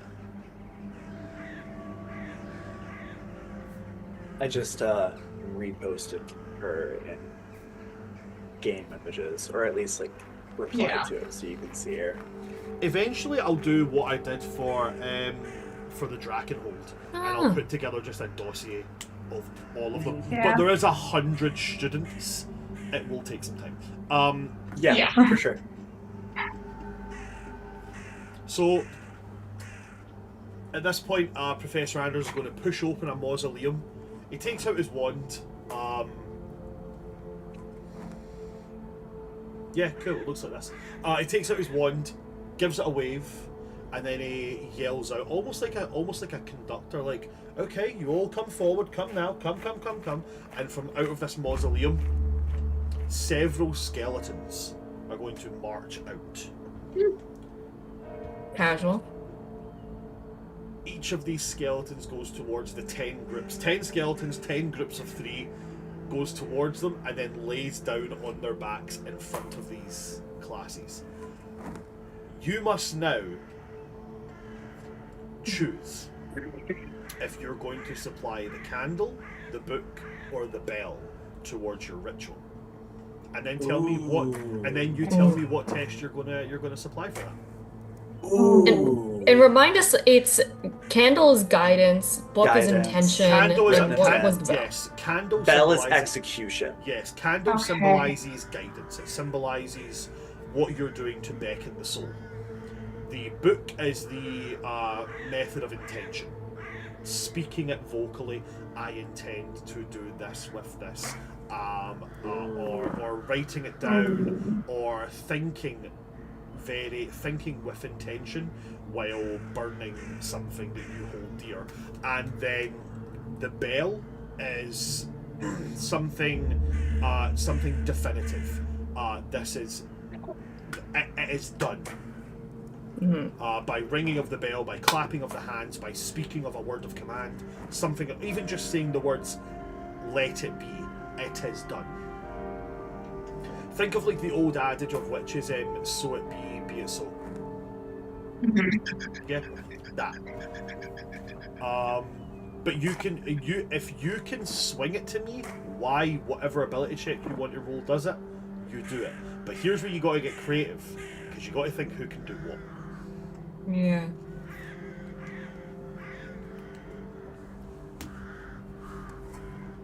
So, which team wants to go first?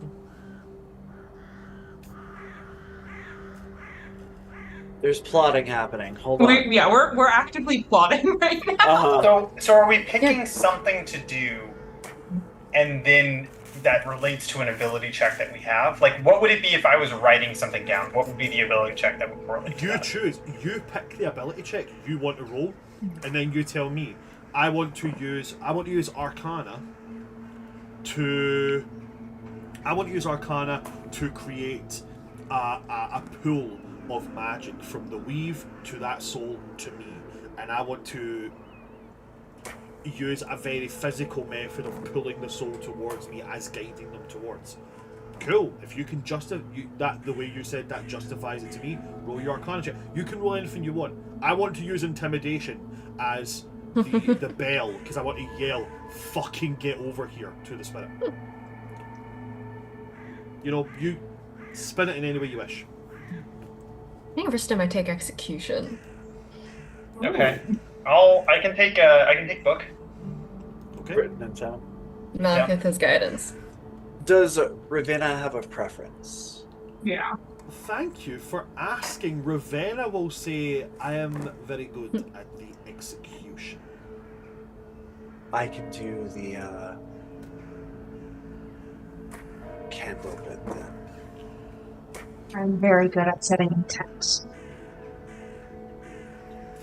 Okay. So, I'm gonna roll d6. Actually, no, I'm not Oh, gonna roll dear. d6 because I have a coin. If it is the clean side, Eldwin, Achillia, and Ravenna will go first. If it's the broken side, Rista, Constantine, and Malekith will go first. It's not. That's heavy for a coin. Let's try this again. That's better. It is broken. Malekith and Constantine and Rista shall be the ones to go first. Now, the execution always goes as such. Candle, book, bell. So I believe first up on that regard would be Malekith. Yeah. What's he got? Malekith has obviously... Malekith, you guys have put him on doing the guidance. So, Malekith is going to use...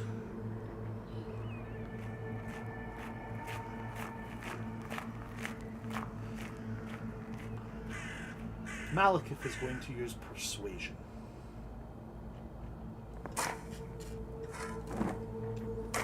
The DC for all these checks is going to be a DC 13. Fairly basic. Last year, all your DCs were DC 11. This year, they're DC 13. For the most part.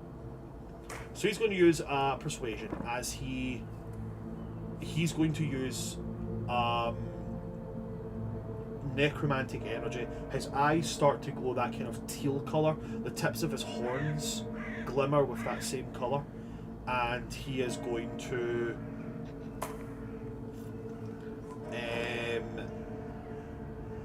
he's going to start speaking, and as he speaks, it takes on that very, you know, like when liches speak and it almost sounds like there's other voices speaking at the same time. His voice takes on that kind of quality as he starts to, you know, in his mother tongue of Infernal, he starts to coax a spirit, inviting it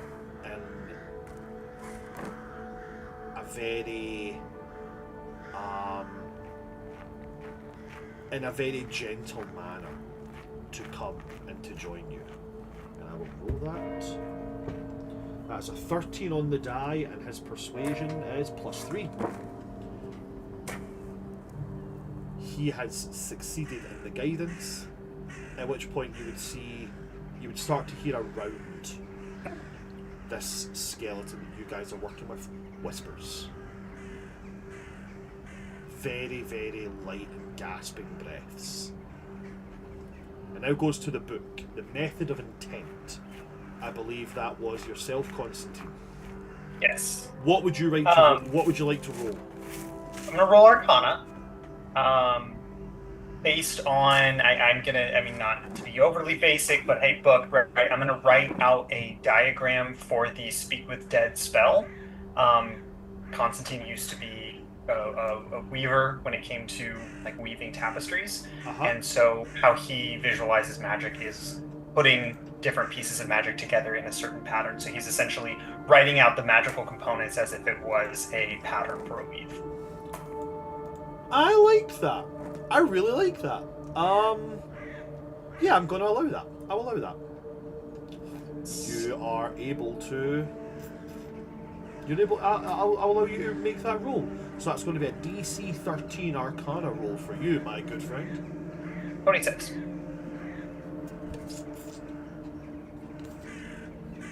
You take a page of a book and you start to write as well as transcribe this pattern.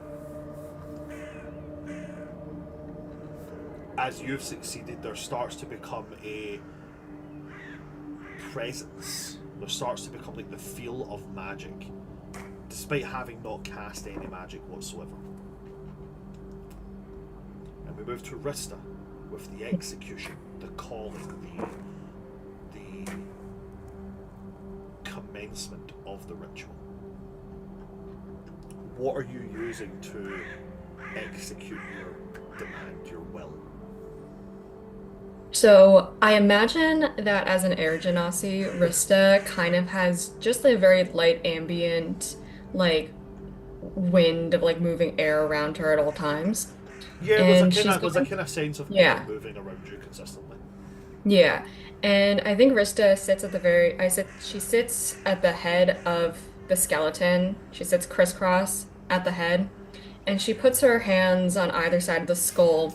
And I think that ambient air kind of moves from her body towards her hands, and it kind of just ever so slightly moves into the skull and through the rest of the skeleton. And Rista says, I command the winds of the elemental planes. Come and tell me your name. Fantastic. What ability check are you going to use for that? I'd like to use persuasion. Go for it.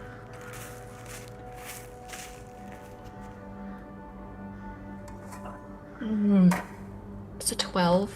12. Okay. DM inspiration. DM inspiration. Oh, I do have DM inspiration. Advantage? It doesn't give you advantage. You've got a D10. You can just add it to any roll. That's damage, ability check. Then that's a 16 persuasion. Okay.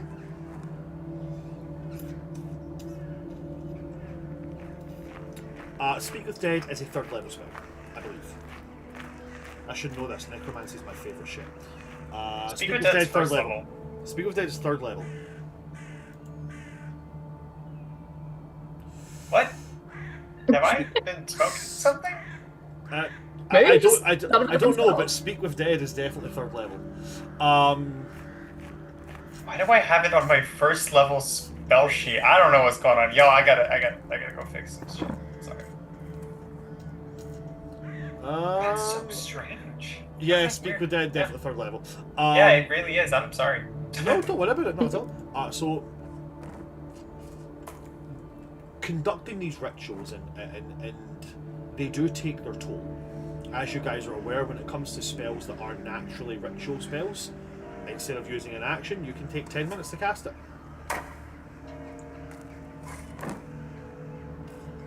In doing this with a spell in this manner, it takes time, and you guys are doing these intentions over the course of, for a 3rd level spell, about half an hour. This takes a half an hour. Yeah.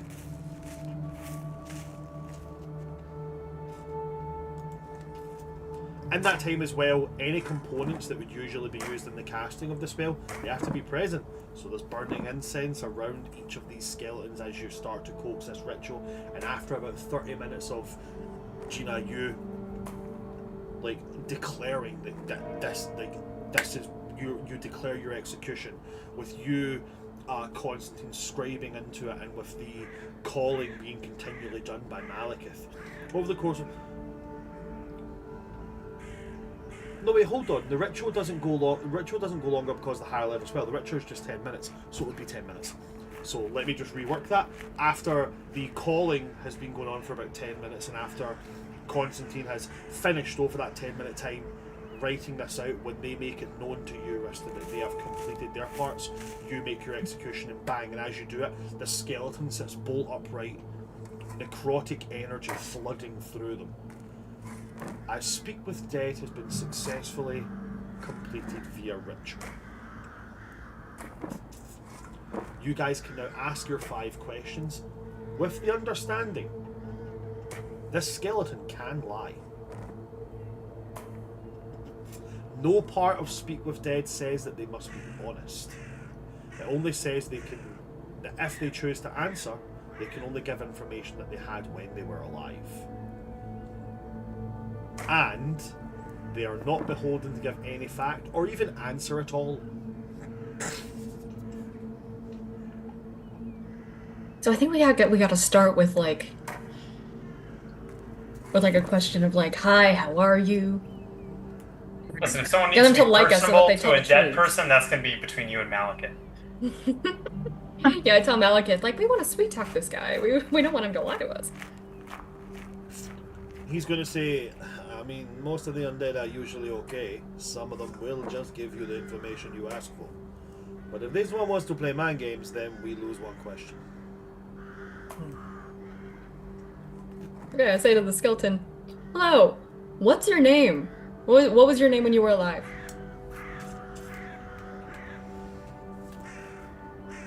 What was your name?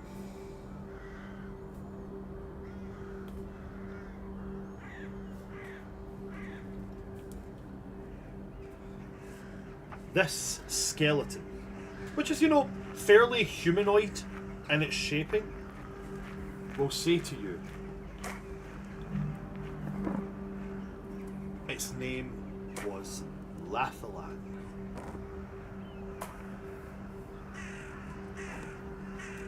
Did that ring a bell by any chance? No, but Rista did. You guys can't hear this, but I've got ambient noise in the background so that people can hear it at home. And as I went, no, but Rista did, a bell rang in the background. That's peak. Oh, I can't wait to rewatch it then. How do I know this person? With that, and you guys can make history checks if you want to see if you do know this person.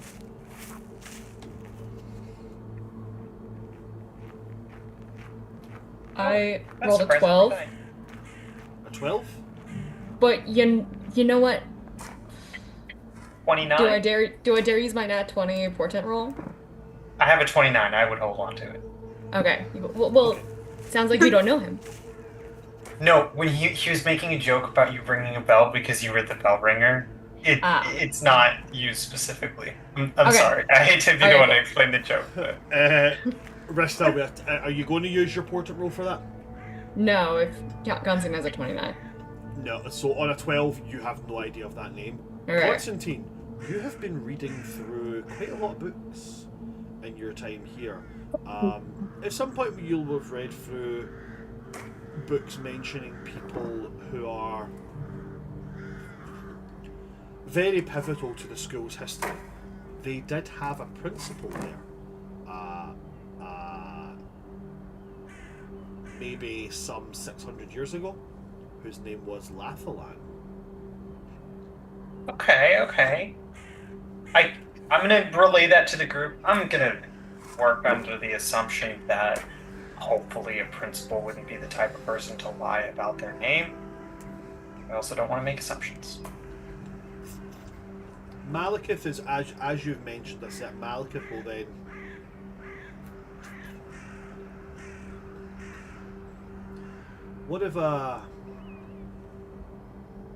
usually you can gain a lot of information on who someone was by how they died. Go ahead and ask. He turns in with this very straight-backed posture, as if he's done this several dozen times before, which of course he has. He turns and says, "Spirit, in what way did you meet your end on the mortal plane?" And the spirit tells a tale of falling from a high tower and meeting a very sudden and quick end. Constantine, with your history check being a 29, the headmaster Lathalan drunkenly fell out of his tower. Okay, checks out.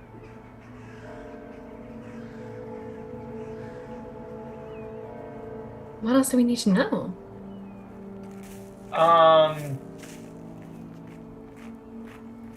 We have 5 questions, right? You have 5 questions. I will be using the D&D movie rules. If you don't use all 5 questions, this spirit will be stuck in limbo. Oh, do that to him. I feel like I want to hit him with we already asked him what his name is. I think the next thing should be what is his quest, and then what is the airspeed velocity, and then please swallow. Oh no! And does he know the location of the Holy Grail? Obviously. African or European? I'm kind of curious of asking him about the Blood and Bone Society if he knew. Not like that we can ask that in the middle of a class, though. You know what? I'll ask him. What was your biggest regret? What was your biggest regret? Just just create unfinished business for this guy. Good move.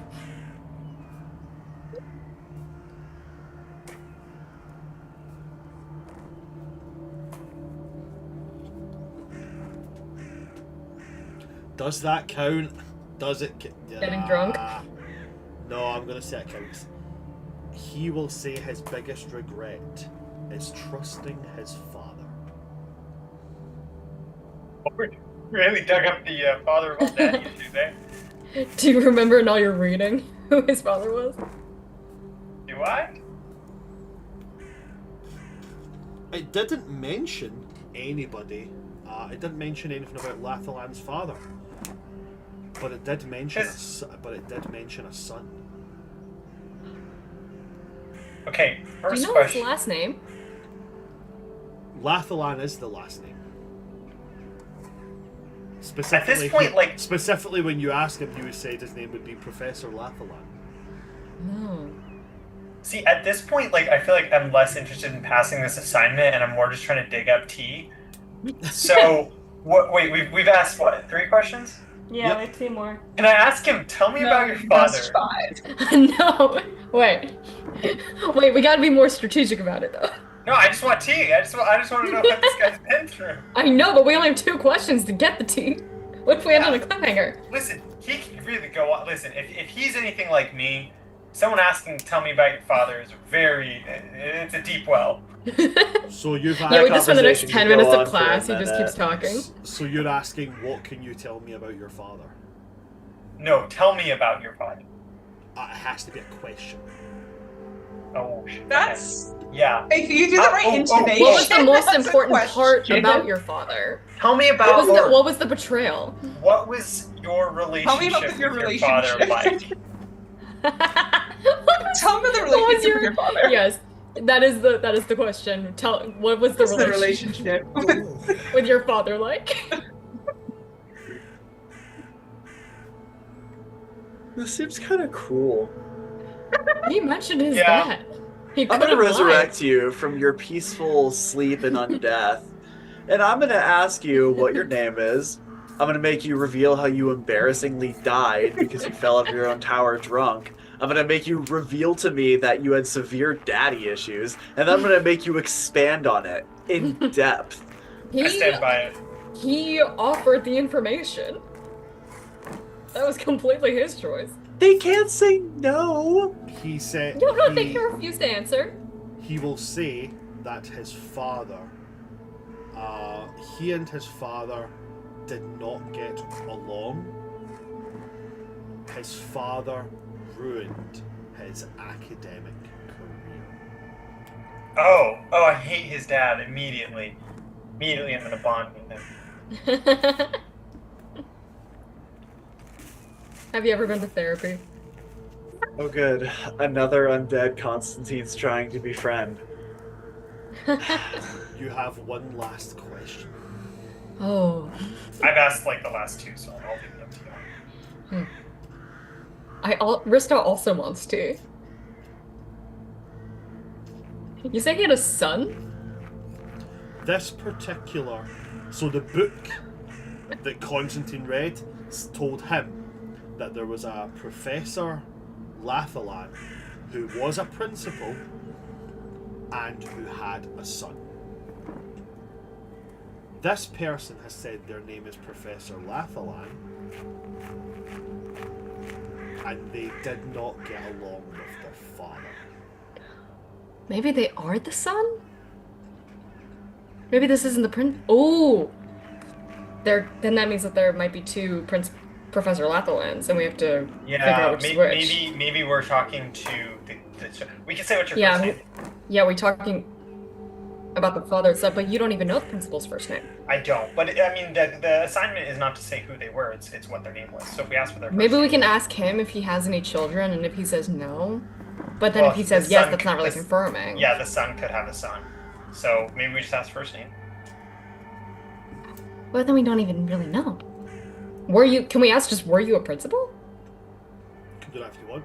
I mean, okay, Brand, what was the assignment specifically? The assignment To get their identity. was to find the identity.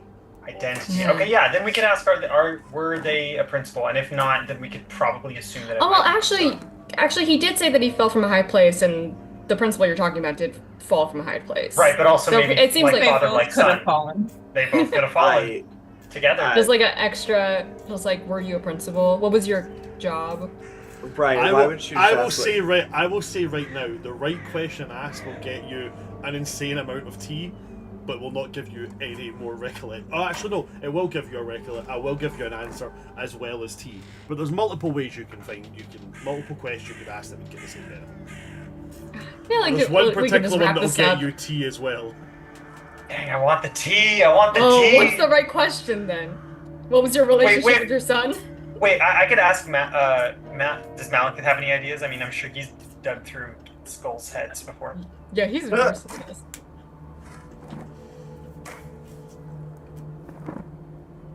Does he know how to get tea? Do I do it? I want to I'll ask, roll what was for your it. relationship with your son? I'll roll for it and see if it. That's a 19 or a 15. It's neither. It's an 18. Malekith will kind of smile. Close. Malekith will smile and then say,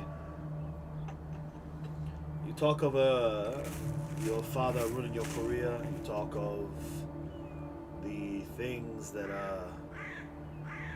you and your father did not get along about. Do you have any unresolved business with your papa?" And the skeleton will say, "No, their business was concluded when they pushed their father."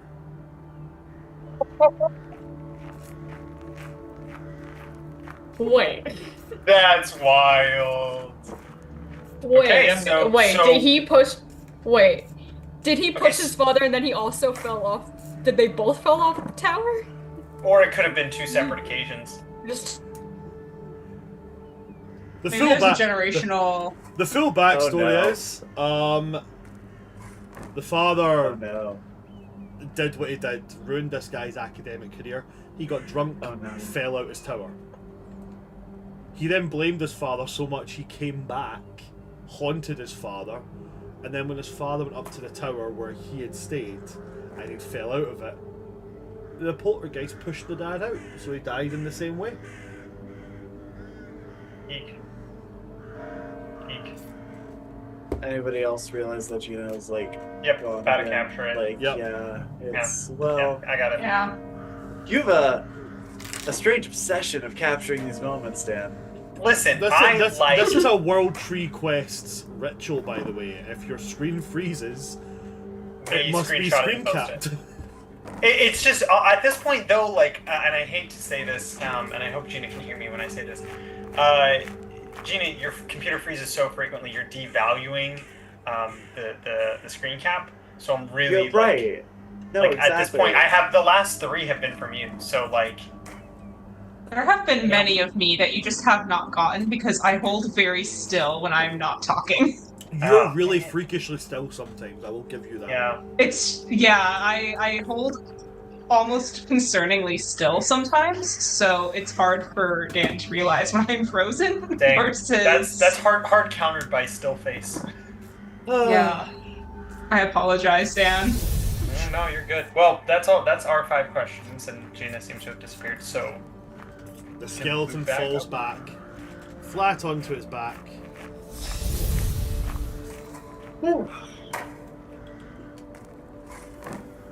And you guys have succeeded in gaining the identity of your skeleton. Very well done. Over on the other side of the, I was going to say classroom, but you're outside in a graveyard. So over next to another gravestone, Eldwin, Achillea, and Ravenna. Who is going to be handling the candle portion? That would be me. Fantastic. What would you like to roll to do so? So we're going to be doing a persuasion roll here. Okay. You know, this is some classic witchcraft that we're doing right here. Hell yes. You've got Eldwin, Achillea, and Ravenna. Like, this is some classic shit. So spells and rituals of this nature haven't happened in a 3-step process, much like what we're doing now. You set your space, you bring your ingredients in and your intention in, and then you execute the spell in some manner of way. My job is to set the space. So Eldwin is going to persuade the spirit that this is a safe space for this ritual, a space where it can come through, you know? Fantastic. Roll me Yeah. a persuasion I check. mean, if you're going to be ripped out of your sweet, peaceful undeath to answer questions about your life, at least make it a comfortable place, you know? Especially to a bunch of teenagers. Yeah. So that is, oh Christ, this is gonna be dumb. Yeah, that is a 26. On a 26, you are successful. Again, Yeah, you start so, to hear those whispers around the area you're sitting in. Yeah. Go ahead. He sits down, and there's like these incense, sticks burning, and the smoke just starts to drift into the shape of a ring around the three of them. And as more smoke comes out, the ring thickens and thickens, and he's using his like psionic influence to calm everything, bring it to a still, steady place. I like it. Thank you very much, Eldwin. Achille, I believe, said you were handling the intention, the book. Yes. What would you like to roll for that? I'd like to make a nature check for this. Nature check. Fantastic. Yeah. I'm going to bring in from my many pouches that I now have on my belts, dried herbs. Herbs are typically used both for protection and for welcoming.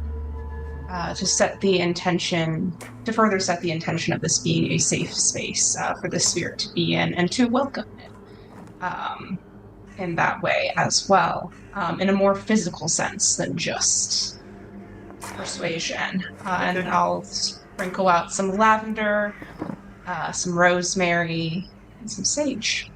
Okay. So you sprinkle out these herbs around it. I think that's fair. Yeah, that kind of displays your intent. That very physical aspect of placing herbs that have safe essences around them. So I'll allow that. Make me your nature check. This one. I rolled horribly, but I think with math that is a 13. Fantastic. You do manage to get that same sense of feeling the pull of magic despite no magic being cast. You all in this triangular setting, you all feel that building kind of like palpable air tension. And then it comes to Ravenna. Ravenna's going to roll intimidation. I'm gonna kill him. He's in love. It's all good. Dude, can you Right, imagine, Eldwin's like, Eldwin, emotions. this is a safe place. Should we switch vibes? Should we just like very quickly be like, oh shit, start throwing out the death root and the white lilies? They're like, coffin nails or something. This is gonna be the first roll of these crescent moon dice that I got. Oh goodness. I haven't actually rolled these yet, so it's gonna be my first roll. Oh, We were making it a safe space for Ravenna to do this. It's not about the spirit, it's about the coven.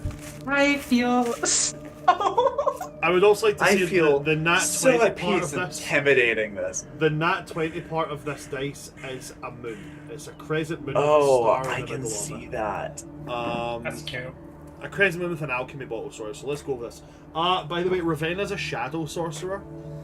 So as she sits, similar to what Rista did right at the top of this skeleton, she puts her hands on the side of the skeleton's head, thumbs on the center part of its forehead, and shadows start to spread out underneath the skeleton. Then she says, "We who have brought you here, we command you to rise and answer our questions." And I'll make the roll. Intimidation. Slightly shifting vibes here. That's a 14. 7 plus 7. As she does that, shadowy tendrils weave around it, going up and over and under, all of the ribs, circling the arms, coming out of the mouth in the nasal area, then out the eye holes. Shadows start to weave their way around, and then that green light of necromancy flashes through the skeleton, and it bolts upright. You have successfully cast the spell Speak with Dead, and you have 5 questions. Use them wisely. Hey, how's it going? No, okay, sorry. Holy shit, did that really just Fucking happen? nerd. Yes. Fuck. That's good. Okay. First question, please. What is your full name? Oh, you asked a question there. What And is I your am full prepared name? to answer.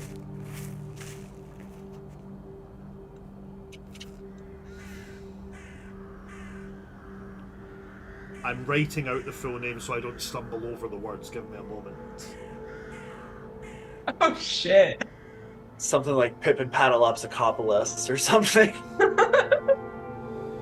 Paracetamol-oxyfruzy-benzoyl-mycin. Oh, I knew it was Damn. going to be something like that. Can't tell if you were naming the medication that I need to take or summoning a demon. It's definitely one of those. I think it could be both. That would make a lot of sense. I have You seen a know, lot of I do similarities feel between like a American lot healthcare of and demons. molecule names from organic chemistry are likely also demon names. I think they'd have fun with it. You're telling me that amoxicillin isn't in fact a demon? I know that my favourite demon that I accidentally summoned was codeine. Some of them do sound like demonic names, and some of them are just like, why are you called that? Like, why? I don't get it. Adderall is just so close to Abaddon, and that's all I'm gonna say. But then again, like all devilish princes give off ADHD energy, 100%. Mm. The one that like Ritalin. Ritalin doesn't Oh, yeah. sound demonic. Ritalin does not sound demonic whatsoever. Ritalin's just like, how did you get that name? Pretty sure it was his wife's name, no? Or am I thinking of something else? Ritalin? There was one like very commonly used painkiller or something that like was named after the guy's wife. I don't know if it was Ritalin, but it was something. Or maybe I'm just completely Ibuprofen. hallucinating. Yeah. Oh yeah. There's an Ibuprofen's in entire- my life. Med tech company that's just named after the 2 founders' wives. What a Probably sim- Interesting what a side sim- tab. The skeleton will answer you and give you the full name: Mistress Tamila Helaven Odorak IV. What? I really hope we had a pen and paper when she said that, because she's now saying Hold it on. again. Hold on. Mistress. Mistress Tamila. I've already Miss- forgotten it. Mistress Tamila Helaven Odorak IV.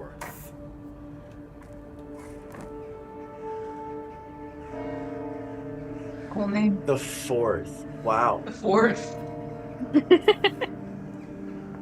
I'll have The you mistress. know Tamila Helaven is a family name. Great. Can I do a history check on her? You can. Don't think this will do anything. Let's find out. I'm not smart enough to do something. It did like that. absolutely nothing. I have no thoughts, actually. I don't even have a brain cell anymore with a natural one. Wow. You did, Just you left. did the You've history already check, forgotten the name. but didn't actually think about that. You thought about other things. To Yeah. be fair, you're a hexblood. I don't know. Period. Well, milady, what was your trade? I don't know how The to feel skeleton about will this say, moment. a lady has no trades. Oh. Yeah.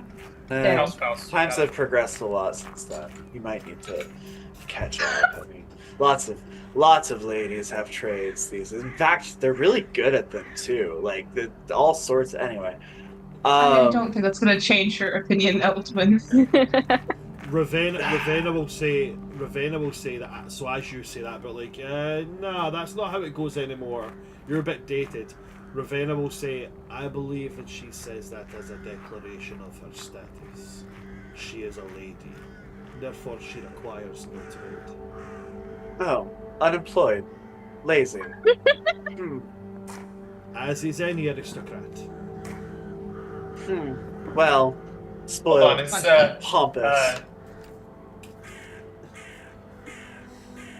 I suddenly feel very bad about making this a welcoming space for you. Rista's ears just perk up like someone's talking shit about her. You would hear money and look over here. Keep your eyes on your project. Rista's like, you talking Oh, I shit? just hear someone talking shit about aristocrats. Somebody mentioned, is somebody talking about bringing down the aristocracy? Like, Again. How did you rightfully die? the skeleton will raise its chin and say, I did not rightfully die. You're just begging to get awful answers. I think I just lost. I think this is I another think one I of those just ones lost where us the Eldrin is like, question. I think this is another one of those ones where Eldrin is like, I don't really care about winning, I just want to make you feel bad. Eldwin, stop using adjectives. I just lost this question.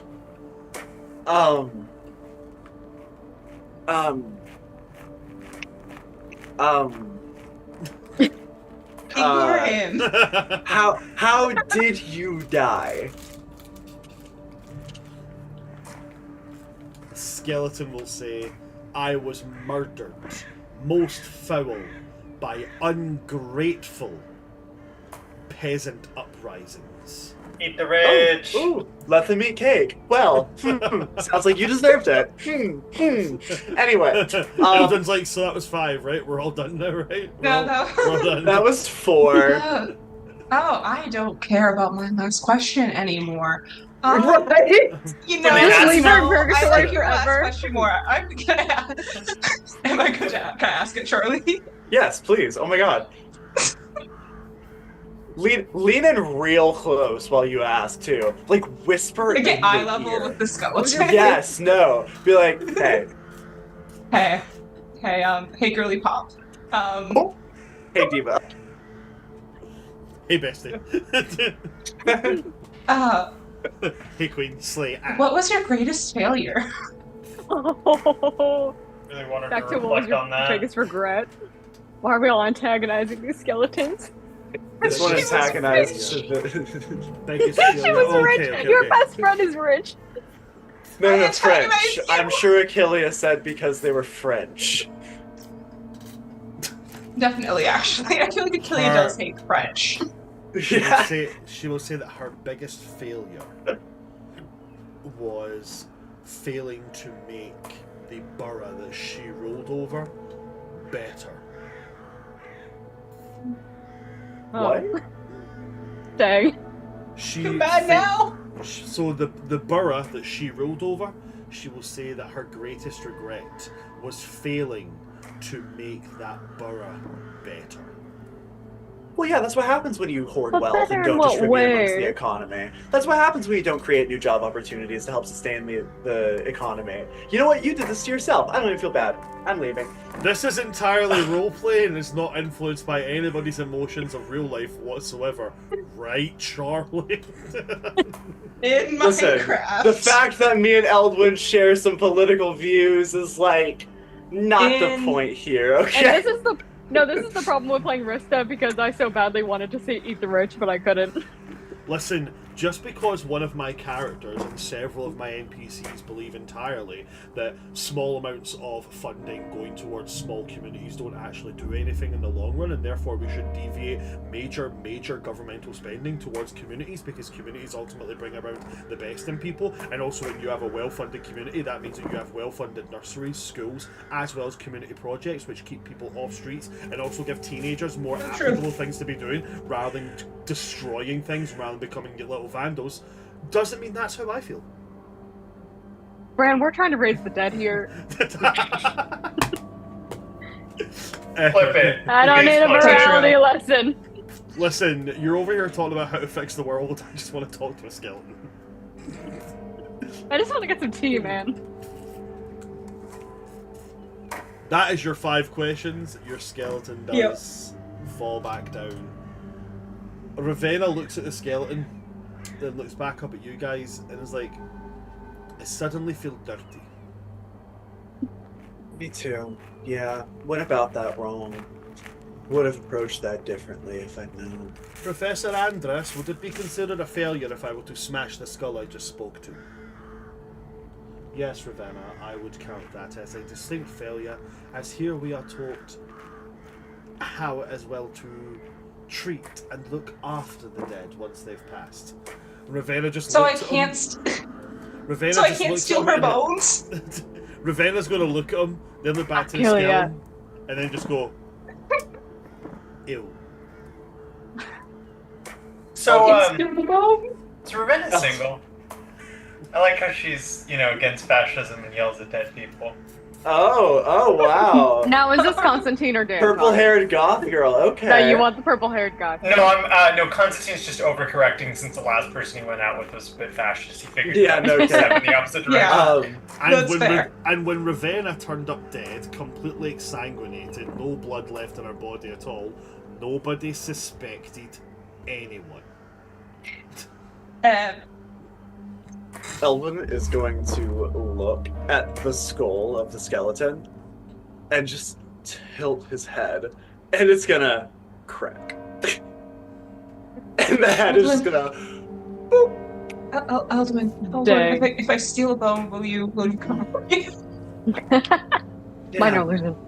Look how age occurs. That head just fell right off there. God. Completely unprompted.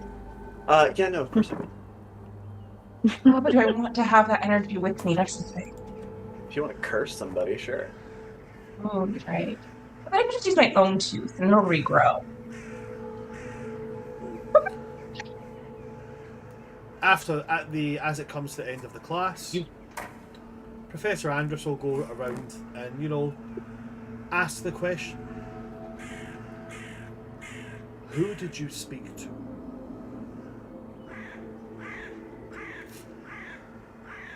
An unhinged, rich lunatic. His name was Mistress Smila Helavan Odorak the Fourth. And I did not steal her bones. She is That was her name. pompous. But who? She is rich and pompous.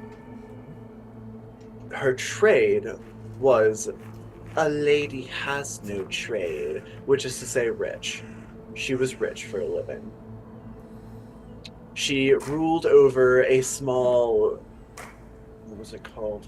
A I borough. think she said burrow. Burrow. Borough, yes. She ruled over a borough, and she honestly failed to upkeep it, and was ultimately killed by the peasants of said town, revolting against her because she, well, was awful. Her greatest regret was not making the borough she ruled over better.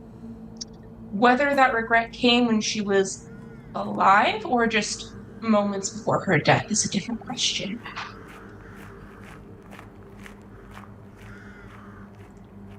Looking at the notes I've written about this particular undead, about who you spoke to, you have gotten a firm grasp of who this person was. The one part you're misunderstanding, the one part that you, maybe with another question that hadn't been specifically designed to offend, maybe you maybe would have Which was got two it, questions. but the only point that you missed out was, so when she says, I didn't make my burrow better, she wasn't talking about what you would think of as better. She was I trying knew to it. get, she was It trying to wasn't get that kind rid of of the better. peasantry. I know Oh it. no! If she had succeeded in getting rid of the peasantry, they would never have uprised and they would never have killed her. Yeah. Yeah. Like Achilles said, Yeah, what that's it how you means is a improve- different question. Yeah, that's how She you just improve tilts the his head economy, again get on the rid of the skull rolls. workforce. Obviously. What an insane lady. But he will say, for 3 people who have not dedicated much in the ways to necromancy, a very, very valiant attempt. Well done. I mean that genuinely. Thank you. He's going to move over to Constantine, to Rista, and to Malekith. And as he gets there, he's going to smile and then, the team with the advantage. I will be expecting great things. So, who did you speak to? We spoke to one Professor Lanolin. No, Or Lathalan. we spoke to his son, who killed him. Who is also a Professor Lathalan. Mm-hmm. They were both professors? Yeah, one was the principal, the other was the... Right. See, that's how I get you. That's how I get you. Yes, you spoke to Professor Lathalan, okay? Yes.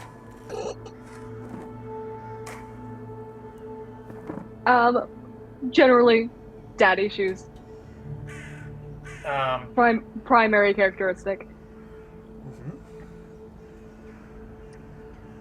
Like Who his seemed- father, he claims that his father ruined his academic career.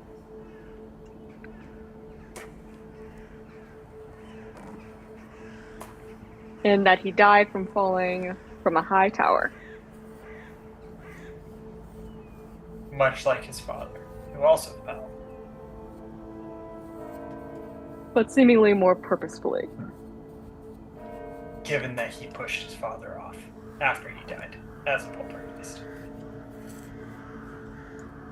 A spirit that feels no guilt and holds no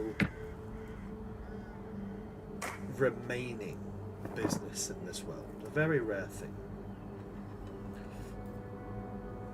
I see no information lacking here. Very well done.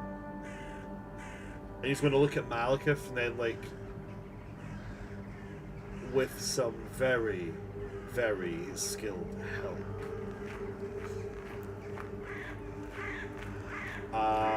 Sometimes being the smartest person in the room means recognizing that you're not the smartest and just gravitating towards them. Words I live by. Very well done to all 3 of you for your clever applications of your own individual skills. And the same to everyone here, whether you were successful, and he gestures to both of your teams, or whether you just had a whole lot of spirit. At which point he gestures over to another team of 3, where we have Ilarin, I knew it would be him. Howlet,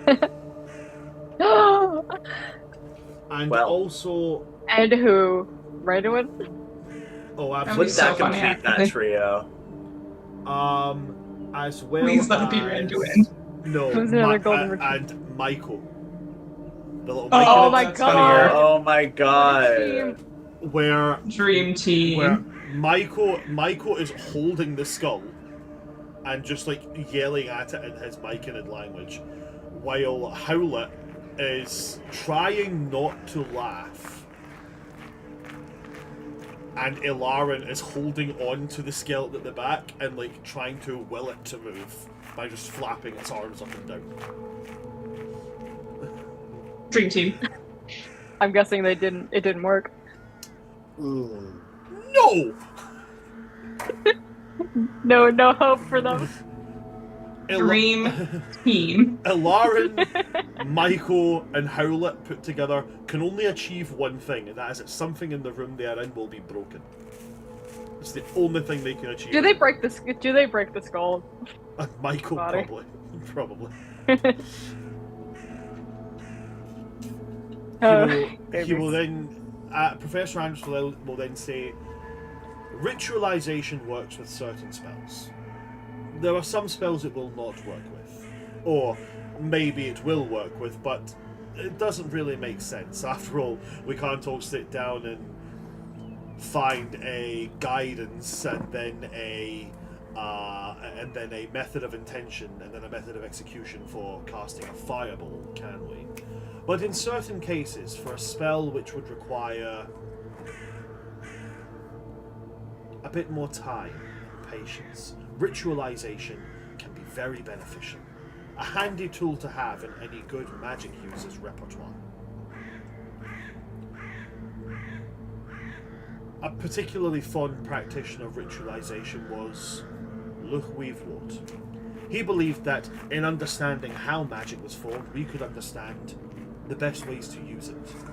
And should you choose to stand by Weaveward House in your second year and going forward in your education here, ritualization will become an exceptionally pivotal part of your studies.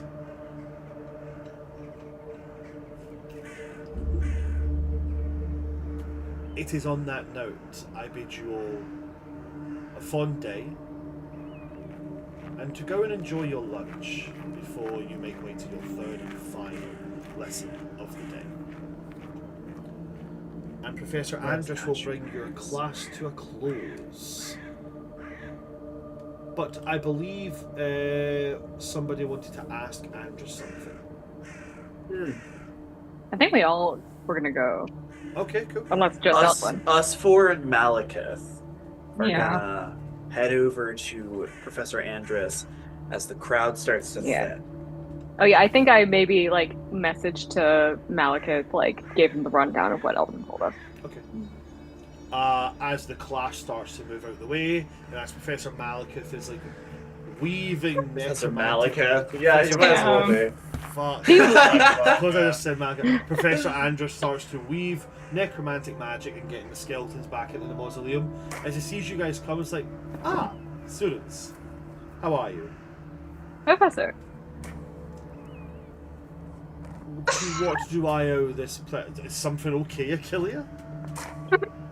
It just, we all came over and everyone was really silent for a little bit too long, and I got the giggles. Okay. Yeah, no, I felt. It's Um, giving kids show up to parents' bedroom. I threw up. I'm a deeply God. unserious person. I'm sorry. It's not a different energy to I threw up. Yeah. I threw up. Professor, as I've spent some time in the Order, I realized that before I joined, I was shown a vision by my matron. There's no one around us as he starts to talk. I had a vision of you and Campbell and Sistella. Sorry, Professor Campbell and Professor Sistella. And I saw you and 3 others fighting against Galax to protect a monolith. Was that the one under the school? The one that was destroyed this past year? Yes, it was.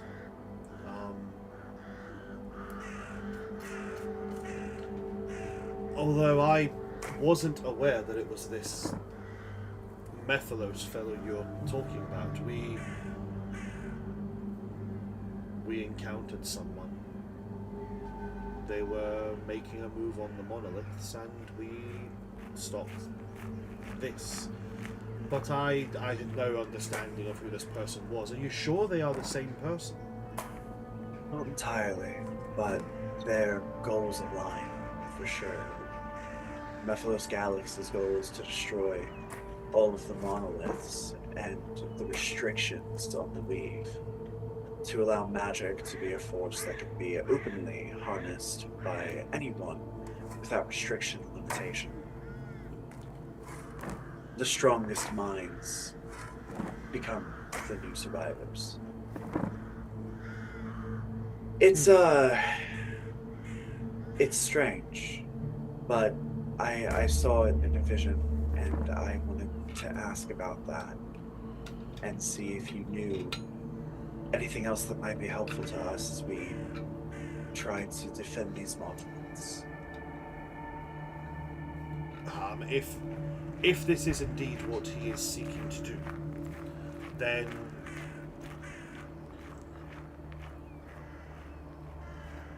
the best thing you can do is to find the location of these monoliths. If you have any knowledge of where they may be or where they may be located, then I would focus on finding that. But what are we supposed to do when we find them?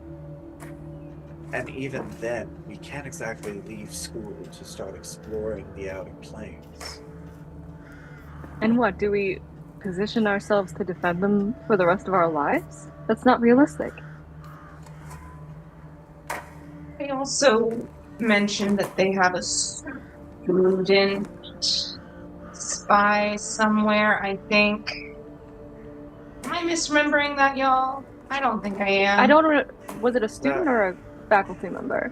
It was a student. They mentioned they had a student on the inside, which is... Sorry, this is a lot. I know that it's technically our turn in society and you're done, but I feel like a bit more hangs in the balance than before.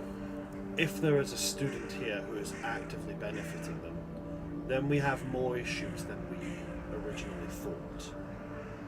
If that is the case, then I would recommend you focus your attempts on finding this student.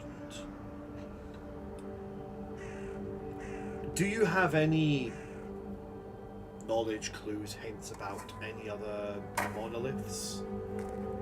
Yes. Then what I would do is, in time when you can, study. Try to find any kind of information about these other monoliths, while making the focus trying to find the student who is apparently benefiting our enemies. I have a feeling, much like it did back then, and much like we were made aware of last year, that should a monolith be attacked, we will know.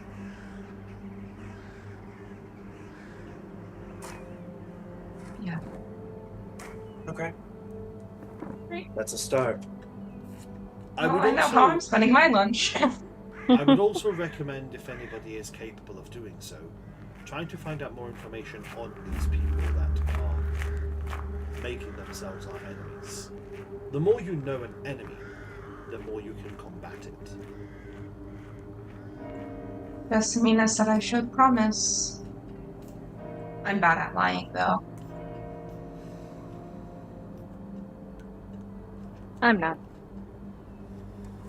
I've already had one vision. I might be able to keep supplying myself with information. Preferably without turning your brain to liquid. Really Do have I to. need to? I think we're wagering on the entire universe's balance right now.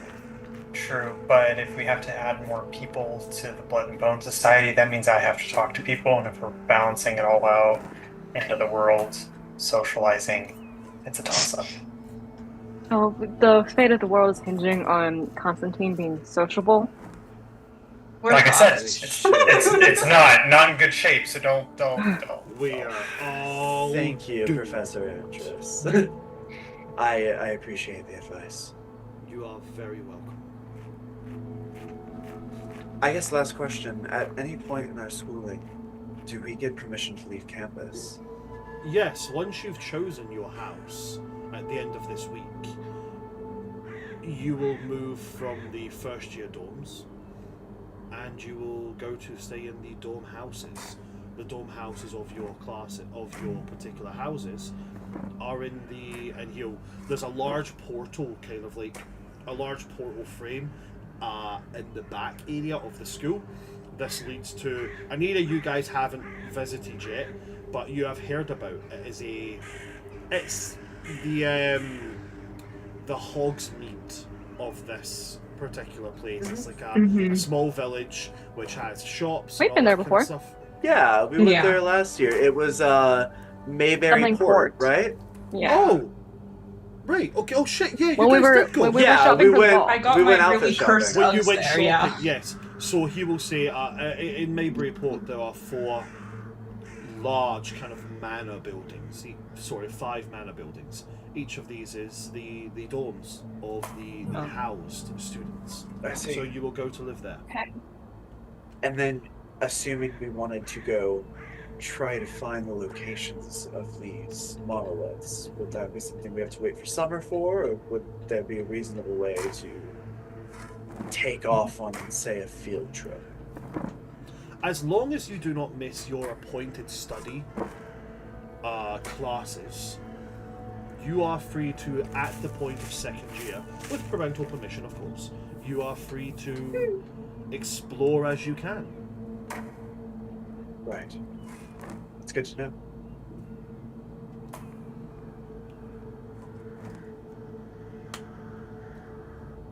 Are there any other Well, thank you, questions? Professor. You are most welcome. Now please do run along. I do have another class to prepare for. Right. Let's go have lunch, guys. What do you say we have lunch, in the society? I mean, we are wants to right tell here Wilbur in the you say hi? graveyard. The mausoleum's right there, and Wilbur makes them some meat sandwiches. I can attest to that. I've been living off of them for the last few months.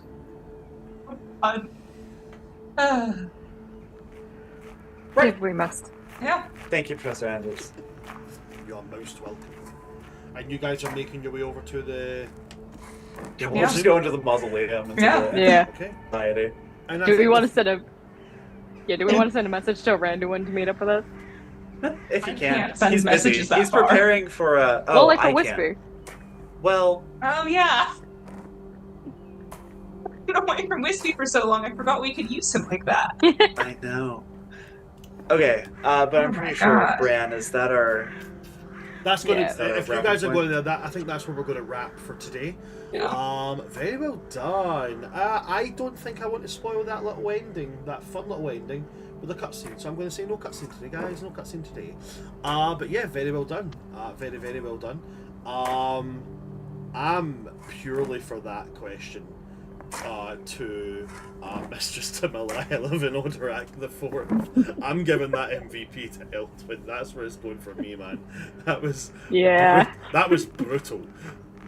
That was horrific. How did you rightfully die?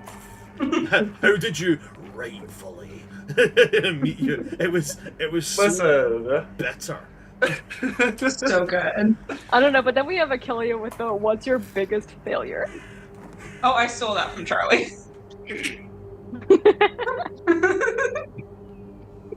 Listen, guys, I'm a really nice person, I promise. I mean, hey, Just not to like... fascists. I am not sure. We don't like aristocrats, we don't like oligarchs, and we don't like fascists. Like Hey, not the last one, the first one. oh my god, I just realised that even Rista's name is part of aristocrat. Yeah. That was not on purpose. Oh my god. It's really funny. It It really fits though. anybody got any countermans, or is Eldwin the vote? I'll Nah. vote. Elden's That perfect. was peak. Also, That was peak. also, just another reason why he should get it. I'm just realizing, hang on, I had a vision several months ago that I feel Yeah. like is very prudent now. Hold on. You know that thing that like got us to get our asses kicked by a bunch of like grown-ups? Yeah. I had a Yeah. vision that was going to happen like 2 months before it happened. Completely forgot about it. Just like, I mean, think about it. But then What this it really hot is. Welsh elf showed up, and suddenly I just got really confused. Like, think about it. That's the equivalent of having like a dream that you immediately forget about, and then several months later you're like, wait a second. Hold Wait on a minute. second. I've seen Yeah, this no, before. that's- This is suddenly. It's like relevant. that getting that weird deja vu of like, have I seen this Yeah. before in a dream or actually in real life? Yup. Well, in that case, You know- that portent roll goes to Eldon. Do you have a portent roll right now, Eldon? I do, but I don't like it, so it can be gone. Okay, cool. So you are willing to swap out for whatever you roll here. Roll your portrait roll and see It's what you get. it's a 10, which is just I a gotta use my flat, nat 20. you know? Mid. It's so mid. Right? I mean, Um, like, actually, like, literally. This one's a 13, which is better. That's better. It's more definitive. At towards least, success. right. You could Yeah. for sure pass one class. I know, right? With that being that, guys, I'm going to then say, if you like what you've seen, please do come and see us again when we play. So I think I fly out in 3 days. 3 days, 2 days, depending on time zones. Yeah, so this is going to be our last one until after PAX Unplugged. Our next session will be picking up on the 26th or the 27th, depending on game availabilities. So this is our last session until the end of PAX Unplugged, where you will be able to see me and my ugly face wearing nothing but kilts for the entire weekend. I will be there, as I said before at the beginning, with this lovely company called Project Hedron, a tabletop, a virtual tabletop designed for indie games, with the ability to put a bit more of your creativity in your games. On top of that, I'll be there with Amorai, who I'm going to be running games with. I'll be running Crooked Moon by Legends of Avantris, as well as running Call to Power, which is a fantastic TTRPG. If you get a chance to look it up, you really should. Bloody phenomenal. But if you see me walking around, please come say hello. I have this new top that I'll be wearing. On the back it says, "Ask me about World Tree Quests," which means if you see me, you have to do it. You have to ask me about it. Legally. It says it on the back. It's on the shoulders. Ask me about World Tree Quests. So you need to do it. The other thing, I'm now an ambassador for the Crescent Moon Alchemy Company. They make amazing TTRPG accessories, drinkware, clothing, whole kit and caboodle. They are the wonderful people who made this, and the dice, and the backpack, which is here. Here is my backpack. A full TTRPG. I'm not. I just have a backpack. A full TTRPG modular backpack. It's absolutely insane how much stuff can fit into this. And it just makes carrying everything around so much easier. So if you do want to go buy yourself some cool TTRPG stuff, I have a wee code. If you go to it and you use the code OOPS10, you'll get 10% off your order. And that's just because you know me. So yeah, you want to do that, go and check that out. I don't get anything from it. I just get people discounts. Go, do it. It's great. Yeah, other than that, go see me at Oops All Brands, where I make TTRPG related things. I don't do much at the moment, but I'm planning on doing more going forward. But that is going to be it from me. I'm going to pass over my players and let them plug their wonderful selves right now. Charlie, anything for yourself at all? It probably won't begin until next year, but you know, keep your eyes on the horizon for Tides of Chaos. Next time it comes up, we'll be here Friday at 6 p.m. CST, but that may change going to the new year. We'll find out. So Yeah. Fantastic. Thank you very much, Charlie, for that. Ren, anything that you want to plug at all? Just come over here when we've got World Tree Quest stuff going on. We've got a lot of fun games. I'm partial to Welcome to the Academy because I'm in it, and to Dragon Age because it's amazing and my lovely partner is in it. This is your PSA to not go to grad school if you really can't stick it through a doctorate. It's rough out here, folks. It's a truly It's rough out here, folks. it's a truly terrifying time. All right, thank you very much for that, Ren. Dan, anything you want to plug? No, just here in POC whenever we get to play next. Awesome, fantastic. And last and most certainly not least, Gina, anything you want to plug at all?